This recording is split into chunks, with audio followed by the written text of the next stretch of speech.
All right, we are live after losing power yesterday. Absolute worst possible timing, right in the middle of a stream, and I hadn't finished. I had a lot of stuff to say, so I have to get through that before I can continue with the regular schedule of playing some games. So, yesterday we went through how to play Artifact. I also wanted to cover the game that I played on stage and what my thought was and what my strategy was.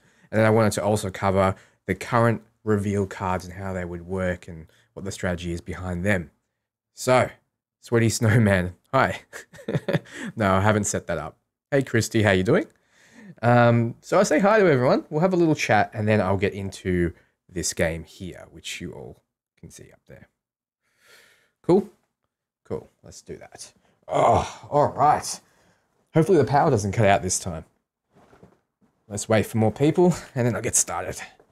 I bought this new like kind of back brace for my chair because I was getting lower back problems and now it's just kind of really always uncomfortable. Looking sharp, thanks. I actually have to go out after this, so it's gonna be this and then straight out. I'm somewhat early, says Mumfall. Welcome. So anyone that's in the chat right now, that means Twitch or YouTube. If you have any questions for me before we start, this is the time. But for those who are here for the giveaway, I have a few of these. Now this is the beta keys, and you can see it hasn't been scratched off yet. This is what I'll be giving away sometime during this stream. So if you want to get into Artifacts, this is how we do it. All right. So that's ready to go. Let me just scratch. Actually, I'll scratch the key off now. So it's ready. I can show it to you guys easily and it's ready to go. All right. We're all good with that. Gimme.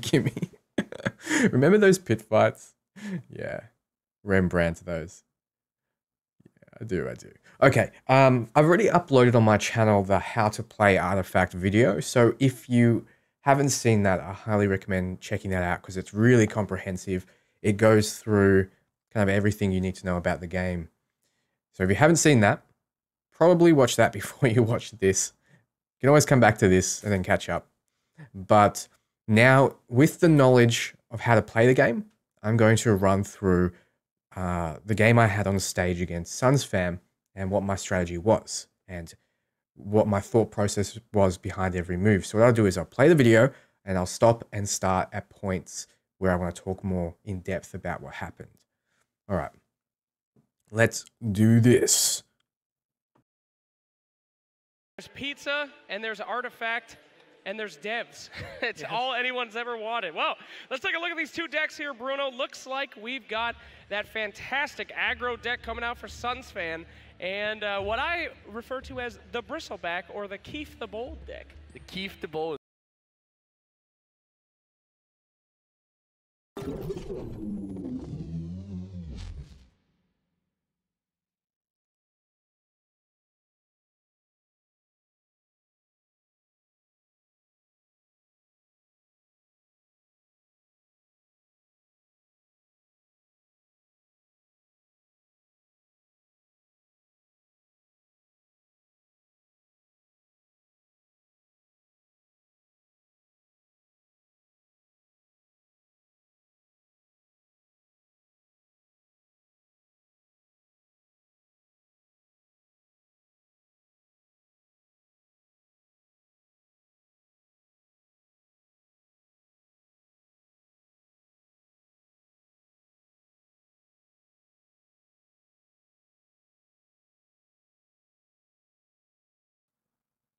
Whoa, is that better? All right, let's restart then. Stop talking. Analyze your misplays. There was no misplays. Cool. All right. That's strange that once I press play, that cut out. Silly. Now it's doubling. Why would it be doubling? No, it's good. All right, it's good. All right, let's start again. All right, Starting the video again. For those who haven't seen how to play this yet, go watch that video. If not, let's get right into it. Oh, there's pizza now, there's water, there's like a lot of stuff. People are having fun. People just, they come and they come back. People are having fun. People just, they come and they come back VLC is always like this. What are you doing? A lot of stuff. People are You are the having best fun. YouTuber. People just, giving gaming they facts. come and they come back again. And Sweaty they come back again. Snowman. There wasn't any misplays. Yeah. All right, here we go. Oh, there's pizza now, there's water. All right, I'm just going to restart this. Hold on one sec. Because it's being a butt now. It's being a major butt. Yeah. We go. VLC. VLC's got this crappy problem His name is Dan. of being That is a thing, but you know where very it comes from? finicky. It's from Australia. Australia, Dan, All right, what are you let's doing do here? it. That's fantastic. Heck yeah, this man's excited for Artifact. What was that? Ah, okay. Sounds good. So, our man Dan from Down Under is coming in and fighting on some Artifact action, Bruno. How you doing, by the way? I'm doing great, man. Like, there's pizza now, there's water, there's like a lot of stuff. People are having fun. People just, they come and they come back again. All right, I think it's VLC. I'll just switch to This is why we start the stream early, because this shit happens all the time. It'll never happen when I'm not on stream. It'll just happen when I'm on stream. All right, let's try it like this. All right, window capture. Let's change that to...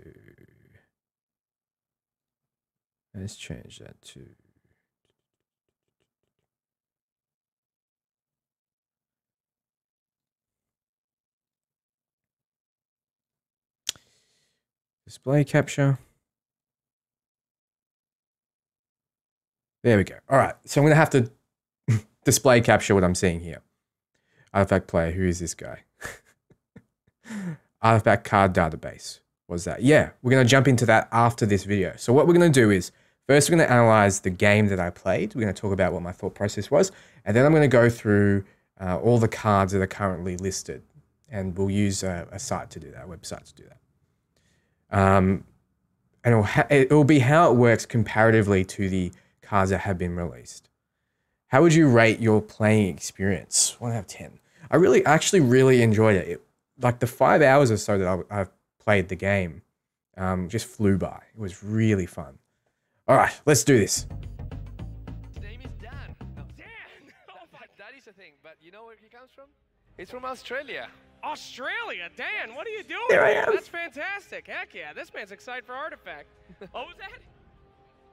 Ah, okay. Sounds good. So, our man Dan from Down Under is coming in and fighting on some Artifact action, Bruno. How you doing, by the way? I'm doing great, man. Like, I'm doing great as well. There's pizza now, there's water. I'd skip ahead, but then... A lot of yeah. stuff. People are having fun. All right, so people like just, I was saying, come and they come back again, the and they come decks back we again. chose were People are vastly excited. different. Some of Sunsfan them, chose it's a Yeah, it is a good day. a It's, aggro Nerd deck. Paradise. That's all about There's hitting the pizza, tower very there's hard, Artifact, very and often, there's devs. and it's It's about all anyone's controlling. ever wanted. Well, let's take a Well, look at these it's two decks not here, just Bruno. straight up Looks go like face. we've It's you got have to play the a right spells at the right fantastic aggro time. deck coming You out have from to Sunsfan. place your heroes in the And, right what I spot, refer to and as you the have versatile to back, counter keep in the the right ball. way. The key And for I've gold. chose That's a right. red He's the main blue guy I look deck. for on this deck, Bruno.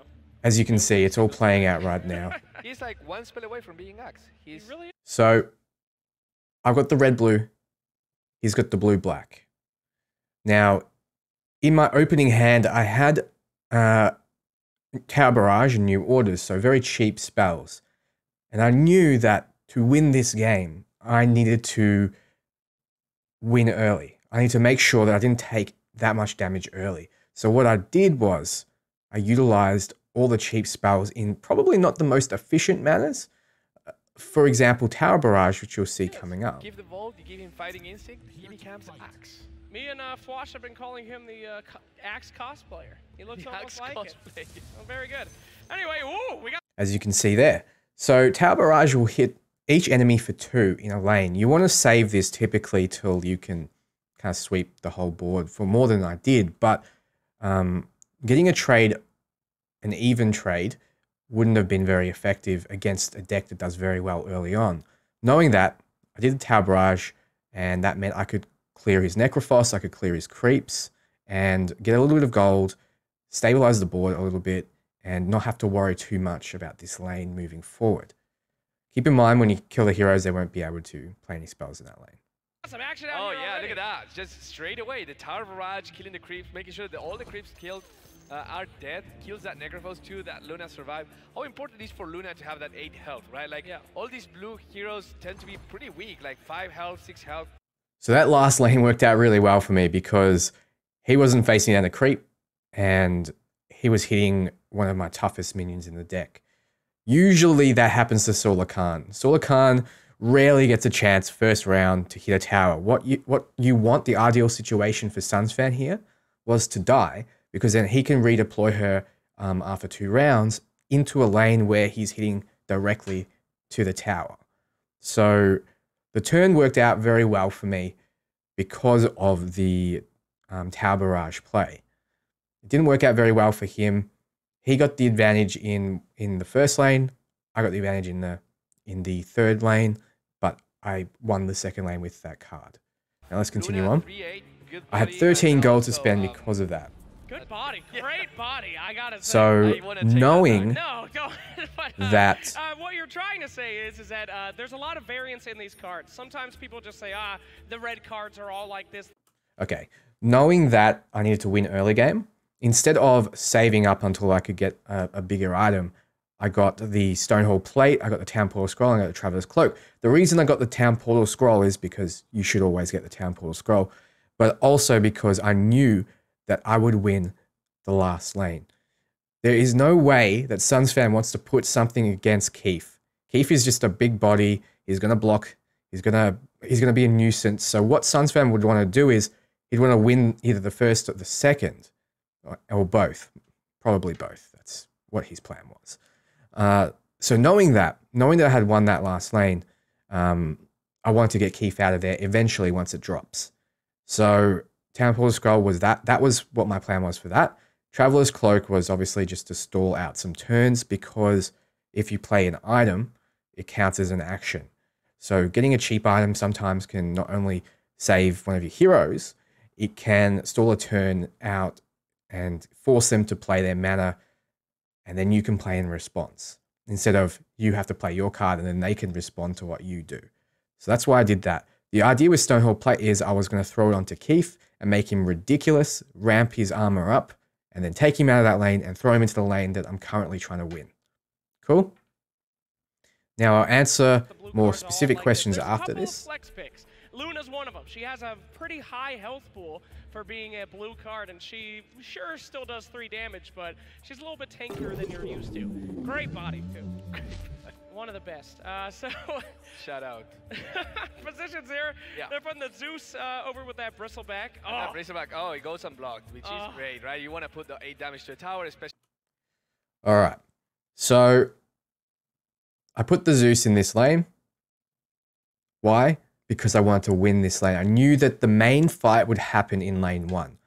Lane 2, I all but abandoned. That's like, okay, he's got that lane. That's fine.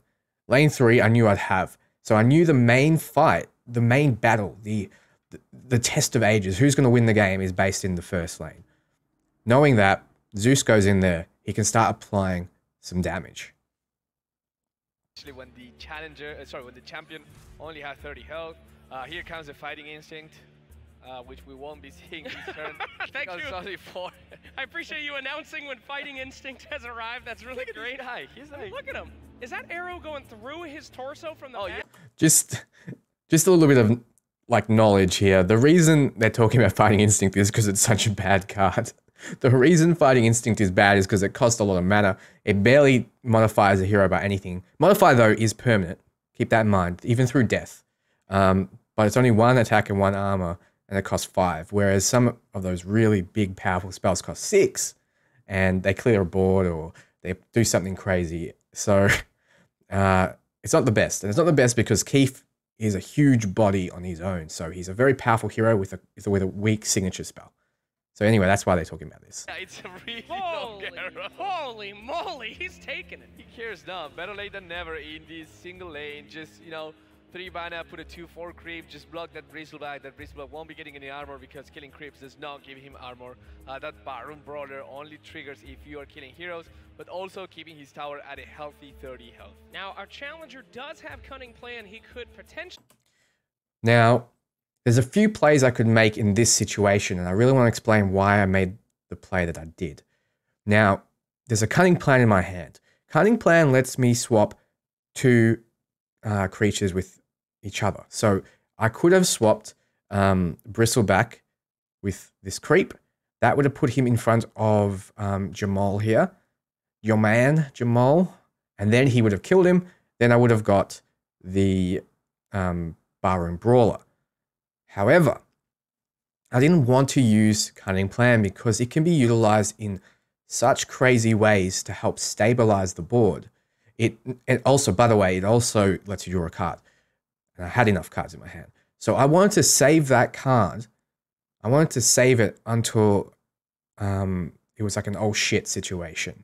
So that was my thought process right now. So instead, I used new orders, which changed Zeus's target to Jamal, which put him at -5. So he'd be at 1 this round.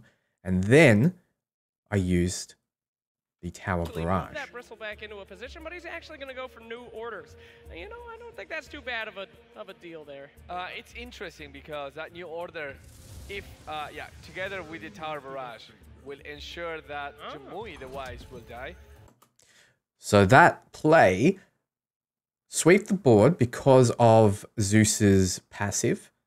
Lets him do 1 piercing damage to his neighbors. Then the 2 damage comes out from the Tower Barrage, and changing Zeus's target meant that everything was cleared except the 1 creep. And I thought that was a better play than popping my Cunning Plan, because in my mind, Cunning Plan is one of my favorite cards in the game. And I wanted to keep that just in case I really needed to do something to save me. You can't really do that with Tower Barrage because I was going to use that anyway.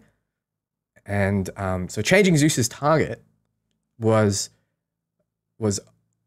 a less powerful way of doing it, but it had the same result. Now, let's continue. However, it does keep the creep in front of... By the way, the 2 armor on the Bristleback, I didn't really care about because he was already super tanky. And if you notice, I have the Time of Triumph in my hand. Now, Time of Triumph gives you 4 attack, modifies all your heroes on one board with 4 attack, 4 cleave, 4 retaliate, and 4 armor.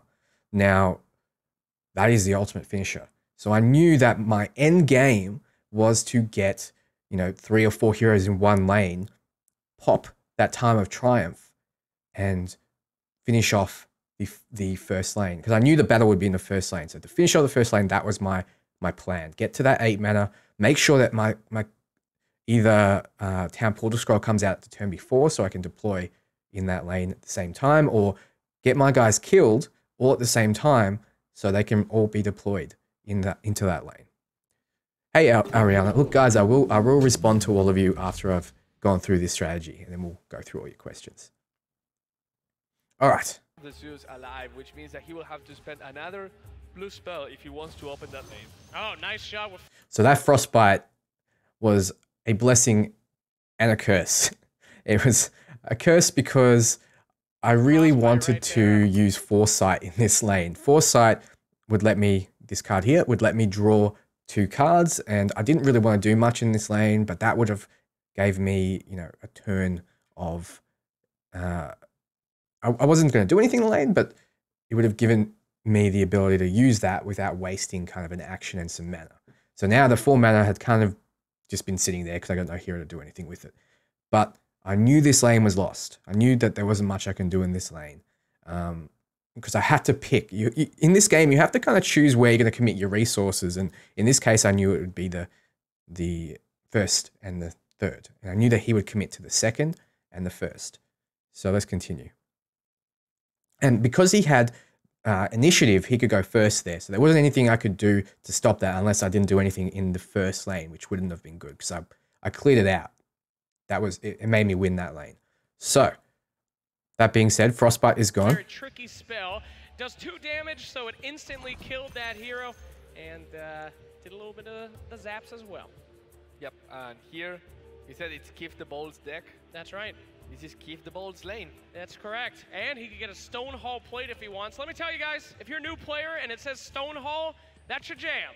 Yep. Plus, there it is. So remember how I talked about picking this up so I could put it on Keith? That's the idea. Because with this, it will give him that 2 armor. Now he's as strong as Axe. And every combat phase after, he'll get an extra one. So he's just going to keep ramping up with armor. And the idea is I wanted this stupidly strong body that I could take out with Town Portal Scroll once we kill this tower and throw into the lane that I wanted to finish the game with, because nothing would get through that amount of armor. The only thing in his deck, I believe, that could do anything was the Disciple of Nevermore, which could reduce his armor by 2. And there's a few other cards that can mess around with me. But with that much armor, even the what's it called? The Steam Cannon, I believe. Actually, Steam Cannon goes through armor, but the Steam Cannon wouldn't be able to get through his 11 health because nothing else would be able to hit it. So it really just is this massive wall that he'd have to deal with. So that was my thought. Every single round now, and Keith has become superior to Axe. Oh, 3 armor. Oh, the cosplayer has become... Now, I take a little bit of time here because I take note of how much gold he has and how much items he has in his hand. So I thought, okay, 4 items, 7 gold. Become the hero. That's like the Sven cosplayer that won at TI. I didn't pick up another Town Portal Scroll because usually I would. Usually I'd say, all right, there's as many Town Portal Scrolls as I need. But remember my strategy. My strategy was get them killed or take the Keith out all at the same time and put 3 or 4 in the same lane at the same time and use Time of Triumph and win. So I didn't have any more creatures on the board that I needed to move around. Zeus was where he needs to be. Bristleback was where it needs to be, and I had a way of getting Keith out. So I didn't care too much about that. Earthshaker, I could put into a lane just to kind of stall for a little bit. But I saw that he picked up 1 item, and I saw that he spent some of his gold. So I knew he had an item that that would either, well, based on how much he lost here. The real Sven. The real Sven. He became the real Sven. Now, well, it doesn't say in the spectator, but it said it when I was playing. I knew that he'd have an item that would boost his health or give him armor. That's what my assumption was. I knew he didn't get a consumable. So I saw that he had 2 creeps going in that lane. There was no point me putting Earthshaker in lane 1 just now. I just wanted to make sure there wasn't any shenanigans going on. So he's trapped in Dota, playing games forever. Yep, every day he suffers and dies. Let's keep going. It's over to the other lane. Ooh, Suns fan putting a lot of effort to keep that first tower alive, Bruno. Yeah, not only alive, I think he just wants to take his opponent's tower here too. He knows like, well, no matter what you put against the Bristleback, you're going to be in trouble. But if we can go wide enough here, if we believe strong enough that we can do it, and do it, that Crystal Maiden will be the sacrifice. All right, so he put Crystal Maiden and his Necrophos in the first lane. Like I said, I knew that the battle would go down there. I'm not in the best position in that lane now because I committed the Earthshaker to the other. So it would have been the wrong move to put Earthshaker in the first lane, 100%. Right now, keep in mind, I'm not too concerned if my Zeus dies. I'm not too concerned if my Bristleback dies, but he won't in this case because he's got 8 health. So I had Traveler's Cloak I could have applied. You know, I have Cunning Plan. I have all of these kind of things. I've got Fighting Instinct as well if I really want to pop the crappy spell. So I wasn't too concerned. His Necrophos is not even facing down one of my heroes or one of my creeps. So applying that aura, his signature spell, the Heartstopper aura, wouldn't be a problem as well. And then I looked over into the middle lane. I saw Solar Khan facing down a creep. So I knew that there wasn't too much I needed to worry there. He might want to get rid of the creep and he might hit the tower for, you know, for 12 damage, 15 total. So I wasn't too concerned. Put Earthshaker in the third lane just in case you decided to put one hero there. I had a way of cunning planning and getting more damage on the tower and avoiding it. So that was my thought. However, there you go. So he spent 7 gold. You can see it pop up there. So I knew 7 gold, 1 item had to have been the item that gives you health, or I think it was armor, whatever it was. I knew that it was something to do with modifying their survivability. For him, and So let's get into it here. I pick up Ventriloquy. I pick up New Orders. Some really good controlling moves. I didn't see that he picked up Strafing Run because you can't see what they pick up, but it worked out very well for him. So there it is. Furline Mantle, cost 7. Put to the Crystal Maiden. It means that my Bristleback can't kill him. And from 2-5 to 2-13, that is actually a big difference right now. The Crystal Maiden will be able to tank one hit of that Bristleback and not die, making sure that that Arcane Aura is alive and well, giving him free mana as much as he wants. Oh, whoops, and there's the... Okay, so I use the card draw in this case because I looked at the board. I thought, yes, I can, you know, swap things around. I can, you know, use Ventriloquy. I can do whatever. I can mess around with the board, but none of that gets me a kill on one of the heroes. None of that does that.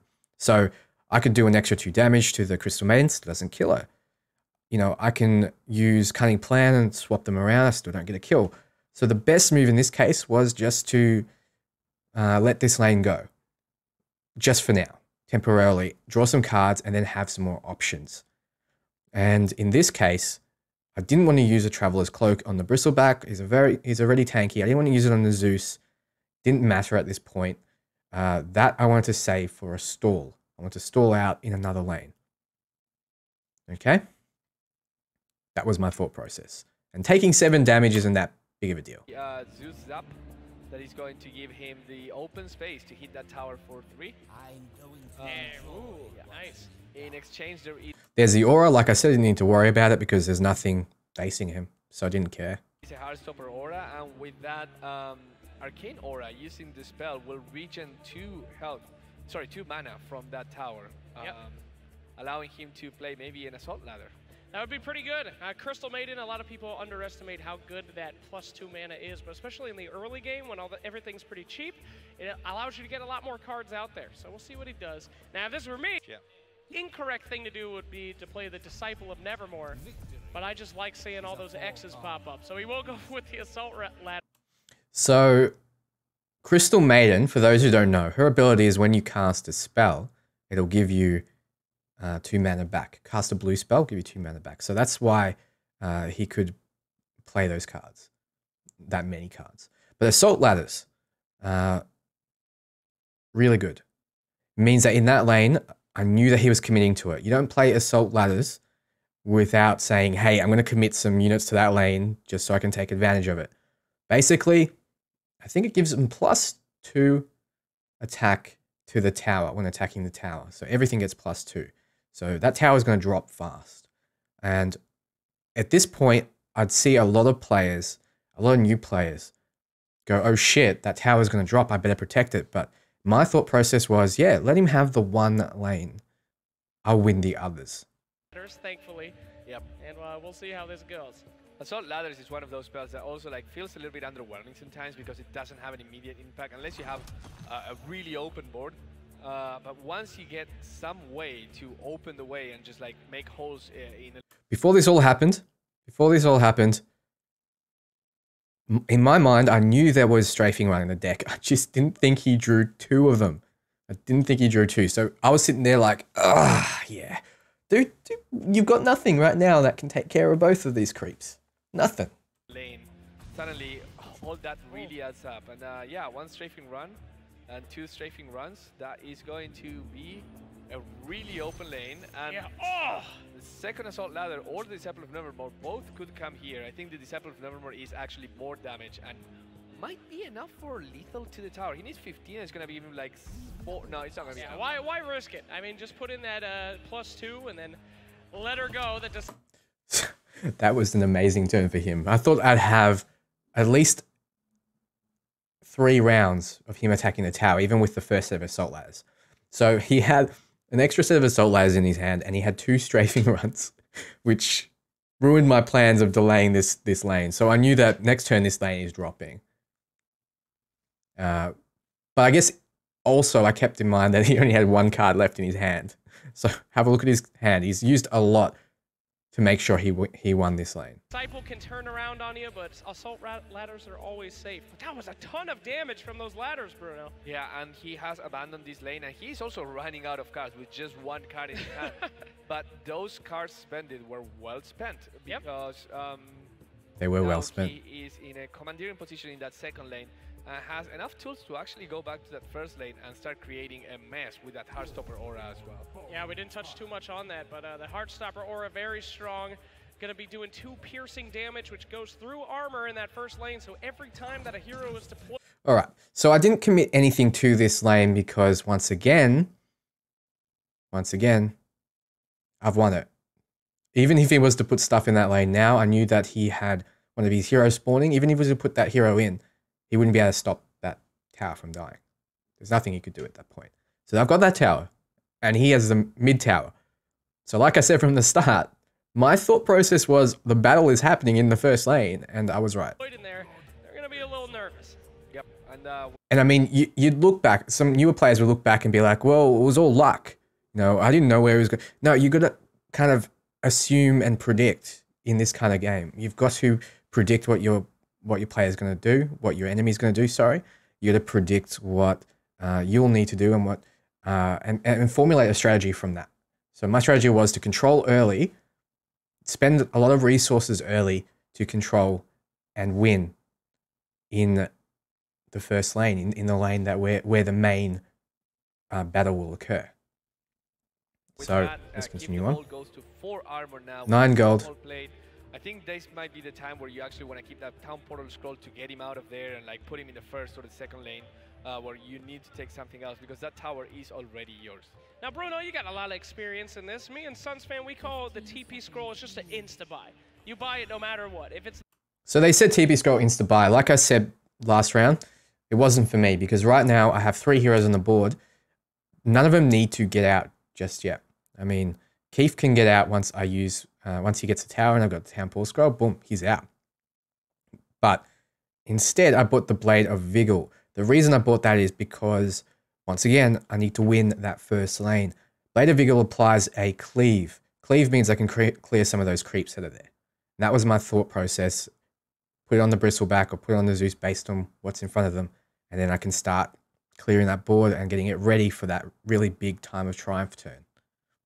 There, you get it just in case. You agree with that? Or 2 creeps spawning in the mid lane meant that then it's not as necessary, but if you are not running Blink I had a blue in the first, that TP had a blue in the third. The last thing that you want right now in this situation would be Keith trapped in this lane after you took the tower. Yeah, it's pretty difficult in Artifact to move heroes from lane to lane. That item, Blink Dagger, is one that can do it.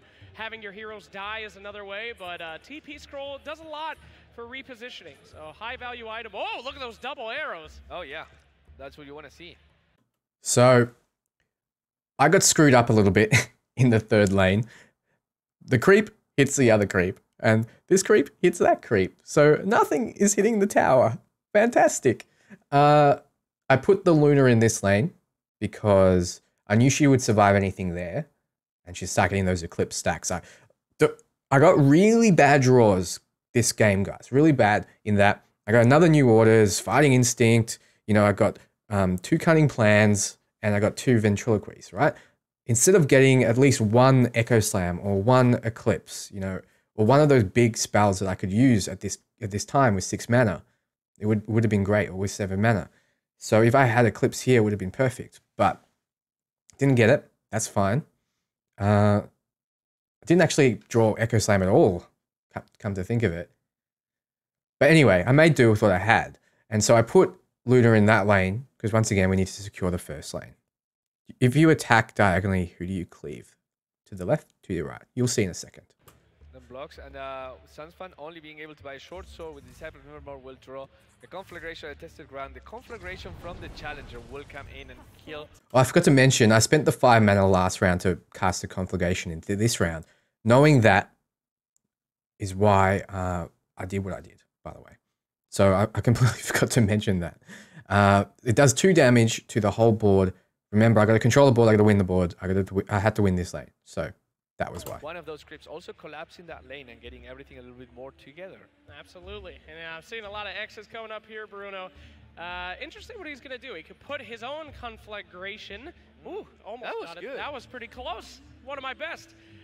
In a different lane. Or he could just do something stupid and go Disciple of Nevermore. Come on, Suns fan. I don't massive think damage. Wants to do that. But that conflagration, even in this same lane, would be pretty good. So he got pretty lucky with Necrophos attacking Luna instead of attacking straight ahead. I would have preferred him to hit the tower, honestly. But it didn't matter.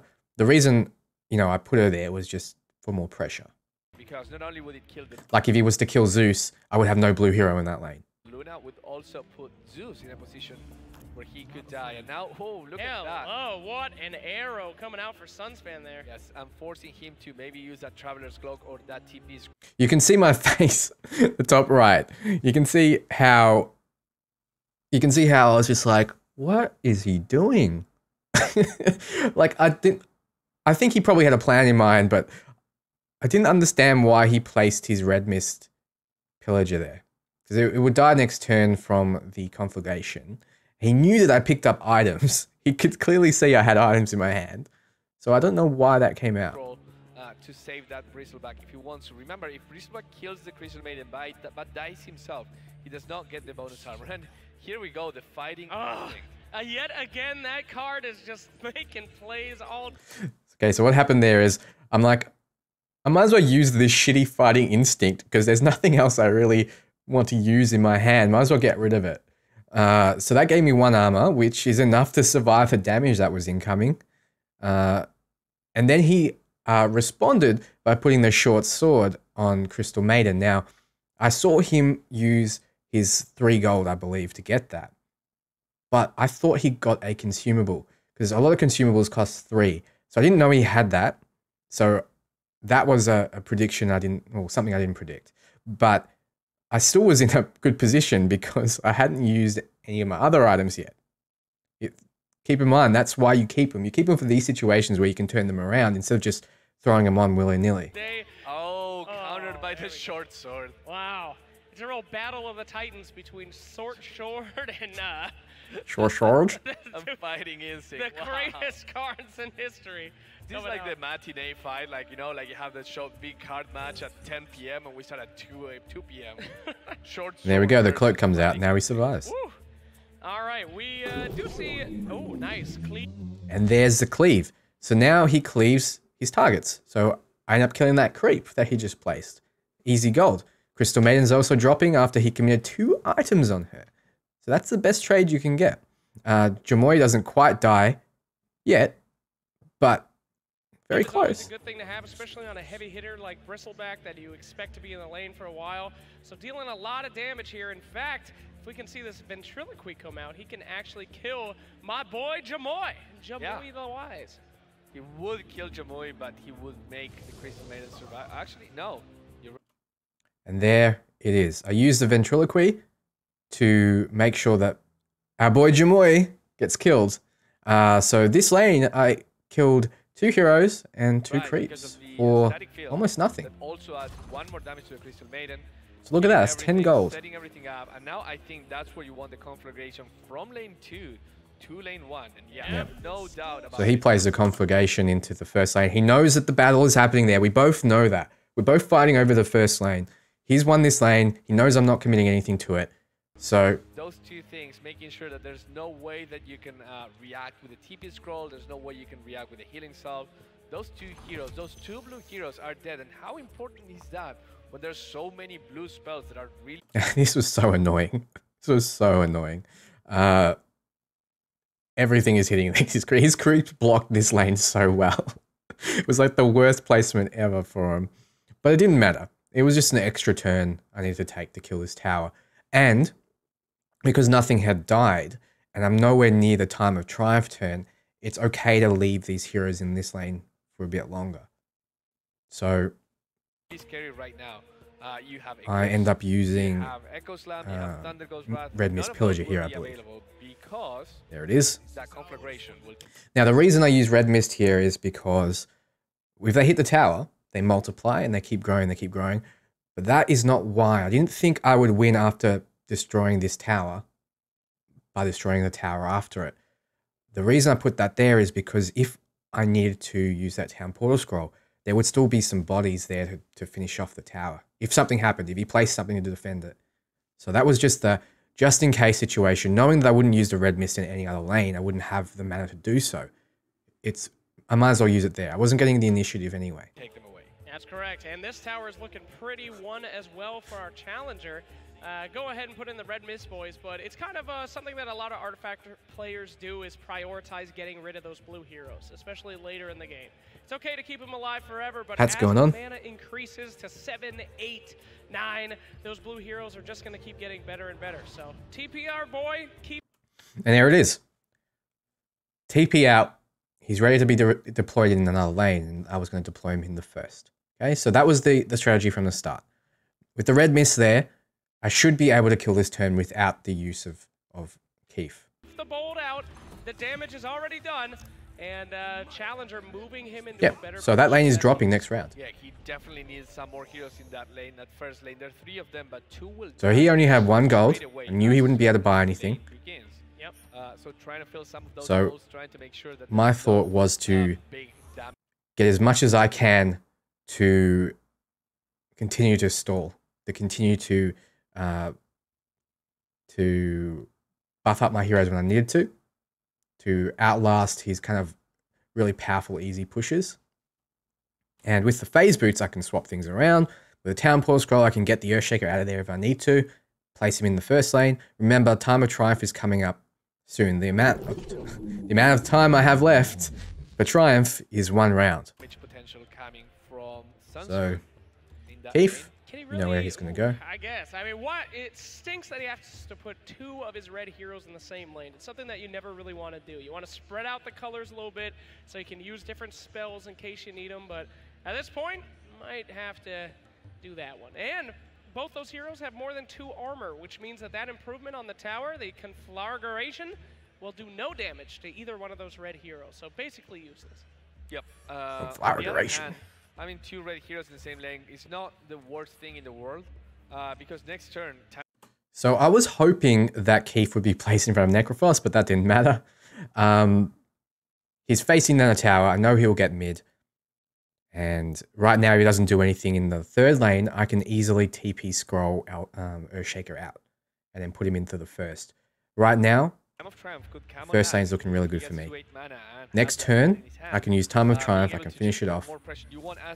Finally, a draw Eclipse, but I draw 2 of them. These 2 Eclipses would have been fantastic, but they... So Conflagration was pretty good there because it did kill Zeus and Luna. So knowing that those 2 will die in the 2nd round, I wanted to make sure I had all of them spawning at the same time. So keep that in mind while we press forward here. Because there's no blue heroes anymore. That wasn't sad. I loved it. Anything that gets a little bit of pain for our challenger. Let the winners keep winning. He wanted me to. He wanted me to be in pain.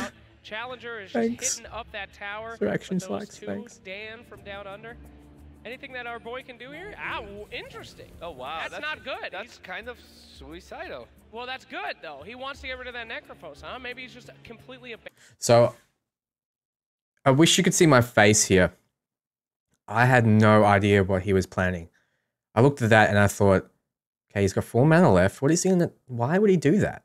The Disciple of Nevermore reduces all your allies' armor by 2.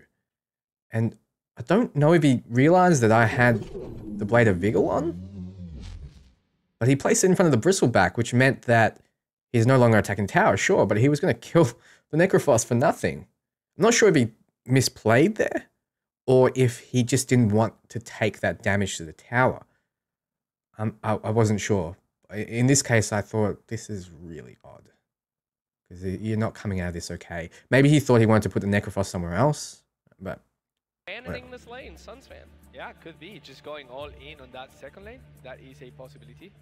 It stinks to have to give up a hero like the Disciple, though, to hopefully I'm remembering that name correctly. Yeah, he can see if he wants to, he can play a Thunder God's Wrath, just killing the Bristleback. He might want to save that for a better time. Nope, he decides to go for it. Why not? Does the Bristleback. So Thunder God's Wrath came out, Bristleback finally drops. Puts the Earthshaker at 1 health, and also... Now look at the top left here.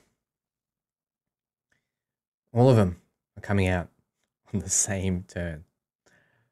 So I was kind of just like rubbing my hands together at this point, thinking there is no way he can stop Time of Triumph now. There is no way. All I need to do now is make sure I don't lose the other lanes. I need to make sure the third lane gets taken down. Then after this round and after the next round, I'll deploy them all into the single lane, Time of Triumph, and that will be it. There'll be nothing he can do. Thanks, Cleo. So he took this tower. I knew that would happen. Unless he has 80 damage to get through the next part, I would not be worried. But I'm doing 6 to this tower. Man. But an Ancient is grabbed by our competitor as well here. Nothing that Sunsfan can do. Again, if you don't have heroes in a lane, you can't cast any spells. So Sunsfan has free... Oh, Challenger, excuse me. Has free... So I had free reign. Like he's saying, I have free reign. He has no heroes here. I'm guaranteed to do 6 damage. Earthshaker has 2 damage. I don't need him there anymore, do I? Free reign here to take his own Ancient. And it all comes down to that first lane. This feels like a long time coming. Destroying this tower too. Boom. A newer player probably would have cast Eclipse there to ensure that he does more damage. But I didn't want to take the 80 health tower that spawns after this. I just wanted to take this one. Because I knew that I could win the first lane. So I didn't want to waste Eclipse. I didn't want to overdo it. I wanted to get in, take it, get my heroes out, win that first lane. Way longer than the Challenger expected, and not only that, he lost all of his Red Mist Pillagers because they were blocked by creeps. Yeah. I did lose my Red Mist Pillagers, but like I said, they were there just to ensure I got the first stage of the tower, not to get the 80. That was never a plan in my mind. Those creeps trade even, and those Red Mist Pillagers do not reproduce if they don't survive at the end of combat. Potion of Knowledge to stall. Another phase very boost good to stall. shot purchase there by Sunsfan. He gets himself a Shiva's Guard. Ooh, that's gonna be clutch. Yep, very good stuff. What that one does, guys, is it has a little bit of armor, but it has an active ability that has -2 on a 3-person AoE. So all those guys are modified. And again, modified means forever. They will forevermore have -2 attack. Yes. So, pretty good. All right.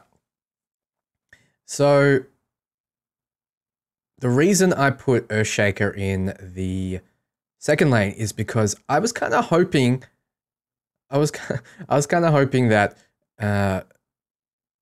well, for starters, I knew that 3 heroes were spawning this turn. That was enough to take that tower, or close to enough to take that tower. I put him there just in case, he had another siege ladders that he could play in this lane over into the second. And just in case he didn't have something that went wide on the board, I didn't know. I wanted to make sure that I didn't lose this turn or the turn coming up because of my big play that was about to happen. So it was all to ensure my victory. So remember, I have Eclipse. I have those Eclipses in my hand. So having Earthshaker in the second lane means I can clear the middle lane if I needed to. And then all his power is gone because I'll have my heroes deployed 1 round before him. Pretty good indeed. And Eclipse, not another Time of Triumph drawn. No blue heroes in the lane. So another Time of Triumph was drawn. This is a dead card, essentially. So right now I'm doing nothing to the tower. I'm doing nothing to it. 19 damage. I thought, okay, a little bit of mental math. Zeus comes out, Bristleback comes out, Luna comes out. That's 4 heroes total in this lane next round. If I apply the Time of Triumph to all of them, and they're all blocked, that's 4, 8, 12, 16. I would get 16 damage to that tower, and I wouldn't kill it that round. Keep in mind, siege damage. Siege damage means if they're blocked, it will go, that amount of damage will go through, so they'll all have 4 siege damage. So that would not quite be enough to kill the tower. So how do I ensure that it's in a nice position to kill it? Well, I have to kind of use a bad situation Time of Triumph, like 8 mana just to buff 1 hero. Time of Triumph, again, you probably want more heroes than just 1 to cast it, so Shiva's Guard will come for Jamui, giving him the 2 armor and also the possibility to make everything in front of him much, much weaker. Yep. Although it is still a problem that 5 armor, I don't know what he has that can really pierce that except for a couple of spells. But Steam Cannon always helps. Oh yeah, sure. That'll be coming up soon. Yep. I think you might be considering, do I strafing run here and put 4 more damage into the tower? That's also another possibility. And there it is. Time of triumph on a single hero. So now you can see 4 damage going through. And now if I apply Time of Triumph to the 3 heroes coming up and with my man Keith down there as well, that is going to be more than enough to take that tower next round. So unless he kills Keith here, there is nothing he can do. Or unless he does something miraculous on the first turn, because he'll have priority going into the, well, what is to be the final round. So that was my thought. Use Jamoy to draw a card. Another one in hand, so he can actually be a little bit, you know, what's the word? You know, strafing run to take out that creep. He knows that he needs to win this lane. But I'm taking out Jamoy with Keith. Taking out that creep. It's not the optimal thing. It does buff 9 armor, 10 armor now.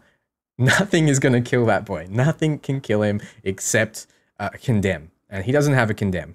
In that lane, whether they're red, black, blue, or anything in between.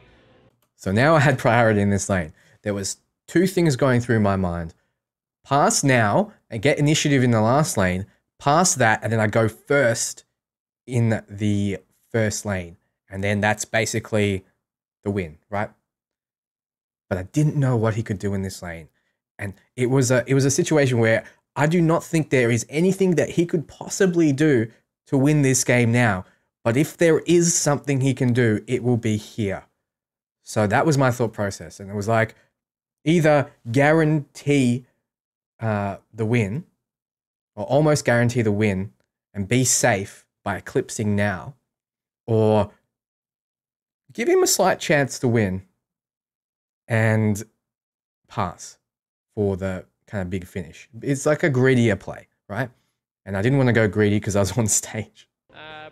Yep, sometimes one hero is fine. Here we go, Eclipse, baby! 1, 2, 3, 4, 5. Oh. Went with a little bit of a 50-50 there. One of the heroes could have survived, but he gets a good Eclipse, cleared that out, and now he has an open board again. And it wasn't a 50-50, I'll tell you why. Because I had Cunning Plan. And if something survived, if one of the heroes survived, I would have just gone whoosh, and switched and put Earthshaker in front of him. Those assault ladders. I think Sunsfun might not be too concerned about that Eclipse because he doesn't want to put 2 heroes in that lane anyways. He wants to have maybe just one to make sure that he doesn't lose the game there, but his tower is at full health and he's not going to take the throne anytime soon. Sure, and there you can kind of see the weakness of blue heroes. I mean, sure, he killed everybody in the lane, but he's got 2 damage. He does as much as a creep. So having... So Action Slacks mentioned that, yeah, it doesn't matter if he clears it because he's only got 2 damage. I didn't want to push for damage on the second lane. That was not my intention. Remember, I wanted to win the first. So I put the phase boots on just to kind of be like, I knew I didn't have initiative, so I just did it to throw it out of my hand. There was really no reason to do that. All right. So I already won this lane. No one can do anything in this lane, so it continues on. Doesn't really mean as much as it would for Suns fan. Yeah, also a challenge of forgetting that he has a Potion of Knowledge. So he mentioned I got Potion of Knowledge that I could use it, but I didn't want to use it. Remember, that's a good stall tool. I already had enough cards in my hand. I had my strategy in my hand. I knew what I wanted to do in the lane. I knew straight away. So there was no reason to draw another card. That is there. The Potion of Knowledge is there to stall a turn. Remember, stalling is really good because it means that if he's got something that he needs to do, I can play the potion, force him to do it before I take my action. Then I have all this mana left to kind of counter his play. Or trying to keep priority, one of the 2, but keeping the priority. No problem, Twist. First lane, might not get him much right now, unless he draws some cards like Duel or Berserker Skull. He won't be able to do other than maybe second. So there wasn't much he could buy. I knew at this stage he didn't have much gold. I knew that there wasn't an item that could really do much to stop what's happening in that first lane. So I knew he had 3 cards in his hand. Knowing his deck, it didn't seem like anything he could do could stop what was coming right now. With only 1 hero being spawning, now, all 3 of mine spawning, This is what's going to happen. No. The super time of triumph is about to come out here in the first lane. Now, in case you haven't seen this spell before, Bruno, what does it do? Well, time of triumph gives you 4. Of everything. Yes. Yes. Gives you 4. Your entire life is forward. Gives you 4 attack, 4 armor, 4 health, 4 cleave, 4 retaliate, 4 siege, forever. Forever. And yeah, it is a extremely deadly skill that we'll be seeing here. I'm not sure our challenger has too much that he could possibly do here. He can maybe kill off. No. You mean Sun's fan? Yeah, sorry. Sun's fan. Yeah, and Steam Cannon could threaten the Zeus or the Luna, but the plus 4 health that they will get from Time of Triumph will directly counteract that Steam Cannon. And even if he managed to block so he's here, the 4 siege, putting down that Steam Cannon one of these heroes would make it so that to stop a bit of damage. So he can use that Steam Cannon against either the Zeus or the Luna as his next action, but I'm not going to allow him to do that because I have that Time of Triumph. Now, Keith is facing down the Crystal Maiden instead of going straight, which was annoying. But remember, I'd already done the damage calculations the previous round. I knew that doing a little bit of siege damage was going to mean that putting the Time of Triumph on 4 heroes would be enough, even if they're all blocked. So I knew I had this. Boom. Here comes. Here's the play. 23 damage. Oh, baby. There's really nothing that can be done here. Maybe a shot can be taken. You can Didn't block matter. a little bit of damage, but when it all comes down to it, a hero must die. The 16 is just How do you feel about 14 armor Keith the ball? Who's the axe now? Who is the axe now? Nothing is getting through that. I have ever seen. He's going to go ahead and kill Crystal Maiden. So he kills his own Crystal Maiden because you know he's lost at this stage. There's nothing in the game I think that can save him here except that 6 mana condemn everything card. Well done, sir. So that was the game. You can kind of see from round 1 all the way up to round, what is it? 6. It was roughly about 6 rounds. So you can see from all those rounds that it was all about deciding which lane was most important to commit to. In this case, he committed to the second, I committed to the third, and we both tried to fight over that first. And it was whoever won that first lane. So knowing that, knowing your objective in your strategy, you've kind of got to plan a few turns ahead and say, all right, this is what I want to happen. In my case, the turn 8 play was delayed because he killed 2 of my heroes off. But then knowing that 3 was going to spawn, or working it so 3 would spawn or 4 would spawn at the one time was the way I could win. So it was just a matter of delaying, a matter of making sure I get to that stage, doing enough to the tower so that combo wins it. But even if I didn't win this round, even if it wasn't enough, I don't think there's very much he can do to stop that. There was nothing in his hand. I couldn't see what was in his hand then, but I could see now. And Grazing Shot is not going to do any damage to any of those heroes because they have more armor than it does damage. And Disciple of Nevermore will just make it easier for me to kill his creeps. And then continue to do siege damage through the creeps. And Assault Ladders wasn't going to help because that's an offensive spell. So he had nothing to stop it. Okay, all right. Well, that is that game. And I mean, there was a lot of things I could have done wrong there. A lot of things. And I mean, there's probably things I could have done better, but I can't see what would have happened if I drew differently. I can't see what would have happened if he drew differently. But it was a lot of fun. It was a really fun game. And Artifact in itself, you can see, like, I was having a lot of fun playing it at the time. Even on stage, even in front of, thousands of people. It was a lot of fun. Is the Artifact symbol pointing down? All right, it's time to answer all your questions while I'm here, actually. So let's go. Let's have a look. What's everyone saying? I'm going to scroll all the way up. All right, let's start. Rabbit Tortoise, hi. Yes, so this is spectator mode. This means that it's for tournaments. What you're seeing now is what everyone in the audience was seeing. Okay, they were seeing this. What I was seeing was different. I was not seeing what was in his hand. All I was seeing was how many cards he had. So that's the difference there. All right. There is no inner fire in this game, no. The game isn't as hard as it looks, but there's still a lot to it. Looks can be deceiving. It is very complicated, as in newer players thought by backseat kind of driving, watching people play, they were going to be good. It was funny. I was in line with a few people and they were talking about how great they were. Basically, it was like, oh, that plays shit. That plays shit. I would have done this.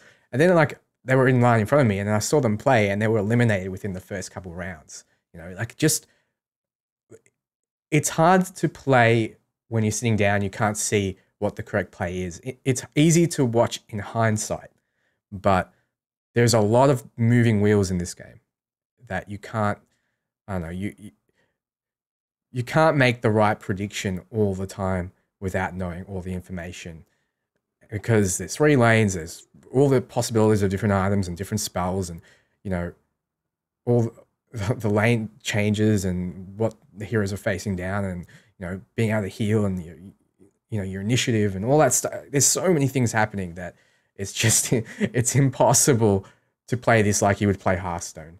You just can't. You just can't have a single deck that has one strategy that you just employ. It's like, all right, go face.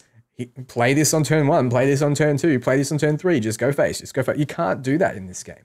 You saw he played an aggro deck. If he just went play that, play that, play that, and went face, he would have lost even earlier, frankly. There is no way.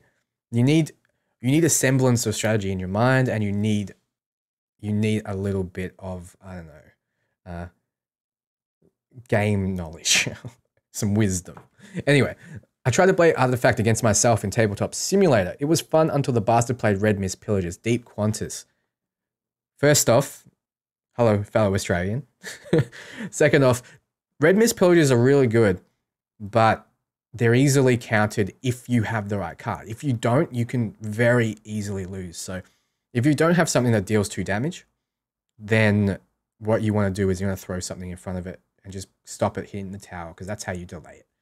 But yeah, if someone plays Red Mist, you got to treat that as a priority, because keep in mind, that's permanent. You know, that's going to stay there until you kill it. Whereas a hero, you know, it will come back. You know, it will come back. So sometimes prioritizing something that won't come back, killing something that won't come back, is better than killing the hero, right? Because if I invest 2 damage to kill a hero, it's going to come back in 2 turns. But if you invest 2 damage to kill something that might get out of control, that's a better plan, right? All right. I saw the card and immediately thought you put it on Bristleback. Ariana, no. Pops command, $20. If you attack diagonally, who do you cleave? The one to his right and his left. You got bad draws, excuses. Well, I got good and bad draws. I got good draws in that I got some early control, but I got bad draws in that I didn't get my late, really powerful spells except Eclipse, which I drew 2 of. Never seen Dan happy. I'm always happy. Thanks, Tom. Enjoying the match more than the one streamed live. Thanks to Silent Java.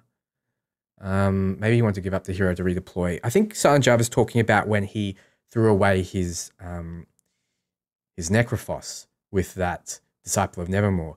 That could have been his idea. I'll get that into another lane, but the first lane is where he needed to be. He needed to be in that lane and stop all the damage coming through.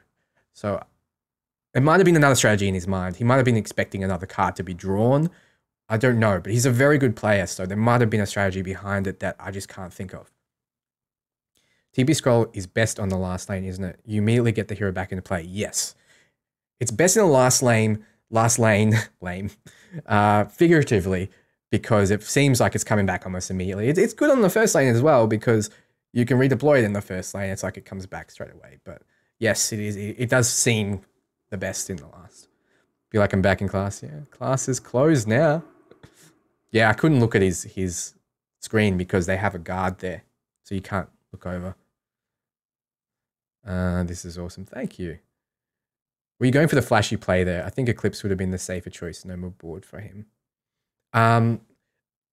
Eclipse might have not cleared what I wanted to clear, I believe. And it wouldn't have... It might have...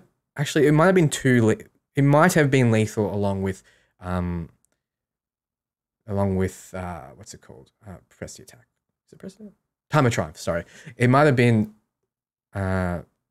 lethal as well. But Time of Triumph was what I was planning for the whole time. Keep that in mind. And also it means that for some miracle, But look, if both were lethal, it was just a matter of picking which one it was, right? But in this case, it's better if it wasn't lethal, right? Because they can't kill those heroes after Time of Triumph. All right. Going to bed now. See you, Mumful. No problem, Fat Maggie. No problem. He's right beside you. Deep Qantas. Seems like you need some macro skills. Yeah, you do, kind of. Is there something similar to Taunt, Divine Shield, and Echo? Yeah. So there's Taunt. There is a card that just makes your hero taunt, and then everything attacks them for that round. So that's there already. Divine Shield, yes, there is a Divine Shield card, but it makes them damage immune permanently. So it's a little bit stronger than Divine Shield. And Echo, yes, you see the Red Mist Pillagers, they have an Echo mechanic. If they hit the tower, they duplicate. But there is no, you play a card and then you get a copy of it in your hand and can play it again, like Echo is in Hearthstone. There's just like a duplication Echo mechanic. Anyway, any advice for Hearthstone players coming in? I think I just covered that before. You have to think more about the strategy and more about the lanes. There's a lot more going on than there is in Hearthstone. You can't just do one strategy at the start of the game and stick to it the whole way through. You have to adapt, is the right word. What happens when you run out of hands or your hand is too full? What? I think you mean cards. If you run out of cards, too bad. You draw 2 cards at the start of every round and that's it. If your hand is too full, you scroll through them. There is no maximum hand size. TPs are as important as they are in Dota, yes. You mentioned before there's no limit how many cards. Yes, correct. Is there a card like Brawl? There is a card that condemns all units on the board. It costs 6 mana, and I haven't used it yet, so I'm not sure if it has a counter, but it just wipes the whole board. Your heroes, their heroes, your units, their units. So that's kind of like Brawl, except it doesn't leave 1 remaining. If you had a taunt card, would you have used it on your 14 armor key? I did actually have new orders, so I could have kind of made it like that. But, I mean, is there any point? But, like, winning out, my idea was just to win the game. It wasn't to be too flashy. All right, so that is that game. What I might do, actually, I'm not going to stream tomorrow. I'm going to have a break tomorrow, and then I think it's Sunday for most of you guys. It's Monday for me. I'll stream the whole week. And one day I might go through other stage plays and just analyze what they did and what they did wrong and what they did right. I think that would be really useful. And I'll also play some games. I'll play some random games just because I feel like playing games. I feel like doing this all the time. It has been a while. It has been a while. Do you feel the game is well balanced or do they need to tweak some cards? I'm actually going to go through that now. So let's do that. Let's do that. All right. So this is learnartifact.com. Okay, learnartifact.com. You want to see kind of what the cards that we know of do. This is a place to go. I'm going to run through all the cards that we know of, what they do, and what we can expect. All right. So I'm going to do it. Actually, I won't filter it. I'll just do it via this order here. Screw it. Might as well, right? When does the beta start? I think in November 28th. I'm not too sure. You have to Google that. You have to Google that. Do I still play Shadow of War? No, it's been out for a year now. I've played it. I played like 300 hours of it. Is there a giveaway? Yeah. So I've scratched off the thing already, so I'm not going to show you the card. Actually, I can show you the back of it. That's the beta code. I'm going to show that to the screen eventually, and whoever types it in first will be the one who gets it.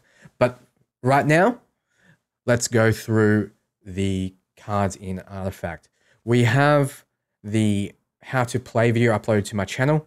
We just went through my game, some more advanced strategies. Now that you kind of got your head around how the game plays, let's talk about the cards that you didn't see and maybe a little bit about the ones that you did, give you some more knowledge up in your mind. So the first card we have is the Og Lodi Vandal. Now, This is the card you want to play in those aggressive decks. So this was actually in Suns fans deck, this card. This is a black card. It hits the tower for 4 as soon as you play it, and it's got 4 health and 4 attack. So it's very strong. It's a tough body. A normal creep won't kill it in 1 round. It'll take 2. And most blue heroes won't be able to get through it either. So you got your Earthshaker does 2 damage. You won't be able to get through the health. You know, your Luna won't be able to get through it unless she gets a proc of her ability. So it's a tough card for only 4 mana. It does that 4 damage to the tower as well, which means even if they've got a solid wall in front of that tower, you can still hit it, which is really good. So it's a good card to have late game as well as early game. So if you're building an aggro deck that has black, this is the one to have. You probably want to put Solar Khan, which we'll talk about soon, with this card, because Solar is about hitting towers as well, and she'll have those siege ladders that will definitely help. Now, I'm going to go through Skywrath Mage before we get to Mystic Flare, because that's his signature spell. But Skywrath Mage is a hero that is in none of the PAX decks that we've seen, but has 3 attack, very, very low, will not kill a normal creep, 6 health, which is very low, will die to most red heroes like Axe, like Bristleback. So you do not want to play this in front of a red hero. You do not want to play this in front of mostly anything. If you're going to put this in your deck, you probably don't want it within the first 3. And if you do put it in the first 3, you probably want to be real careful. Anyway, you probably want to have spells that let you flip targets and stop him from dying. But anyway, his effect is Concussive Shot, 2 round cooldown. So when you first play this, you'll have to wait 2 rounds before you can use it. But it gives a hero and its neighbors -2. So you saw Suns fan use that Shiva's Guard on me to lower my attack. This is very similar. It hits the neighbors of your target, but it gives them less armor. So suddenly Skywrath, if he uses this, will be able to kill a creep because he'll be hitting the creep for 5 if it's less armor. Ariana, as a reminder, Oglodai are a race in Dota's lore. Yes, this is Axe's race, for those who don't know. Divided We Stand looks awesome, and I'll get to that soon. Boom, I'm back. Hey, free baits. So you just post a code to all people watch the stream and redeem later. Isn't it better to draw a winner? Hobota. No. You see, it's better for me to show the whole stream because the people who aren't talking in the stream right now will get a chance. Not everyone has the ability to type into the chat. You can see there's more than 50 people just in that itself, and it wouldn't be fair. Anyway, let's continue.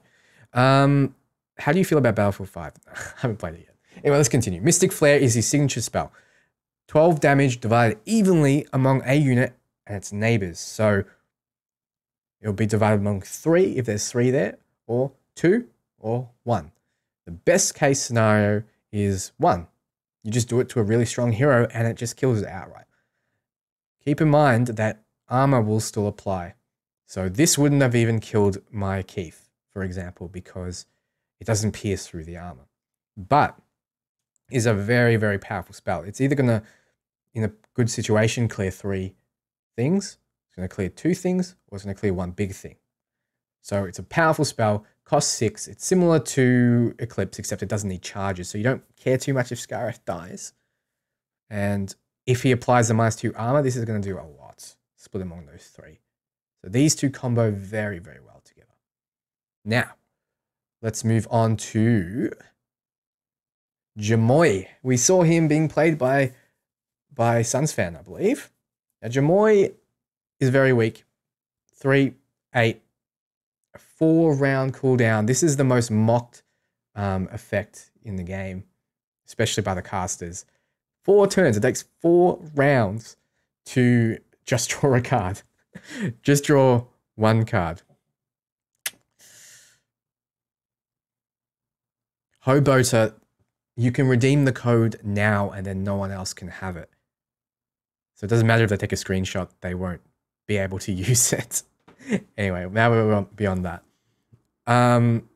So 4 rounds and then draw a card and then another 4 rounds and then you draw a card. So that's 8 rounds. He would have only been able to play this once once in that game we played because it was 6 rounds. So it's a really shitty effect. It's a really shitty body. How the hell? Why would you play this card? Well, because this is what you get for your signature spell. It's battlefield control. Choose a unit, choose a combat target for it. This is amazing. This is an amazing spell. For 1 mana, you can dictate what happens on the lane, essentially.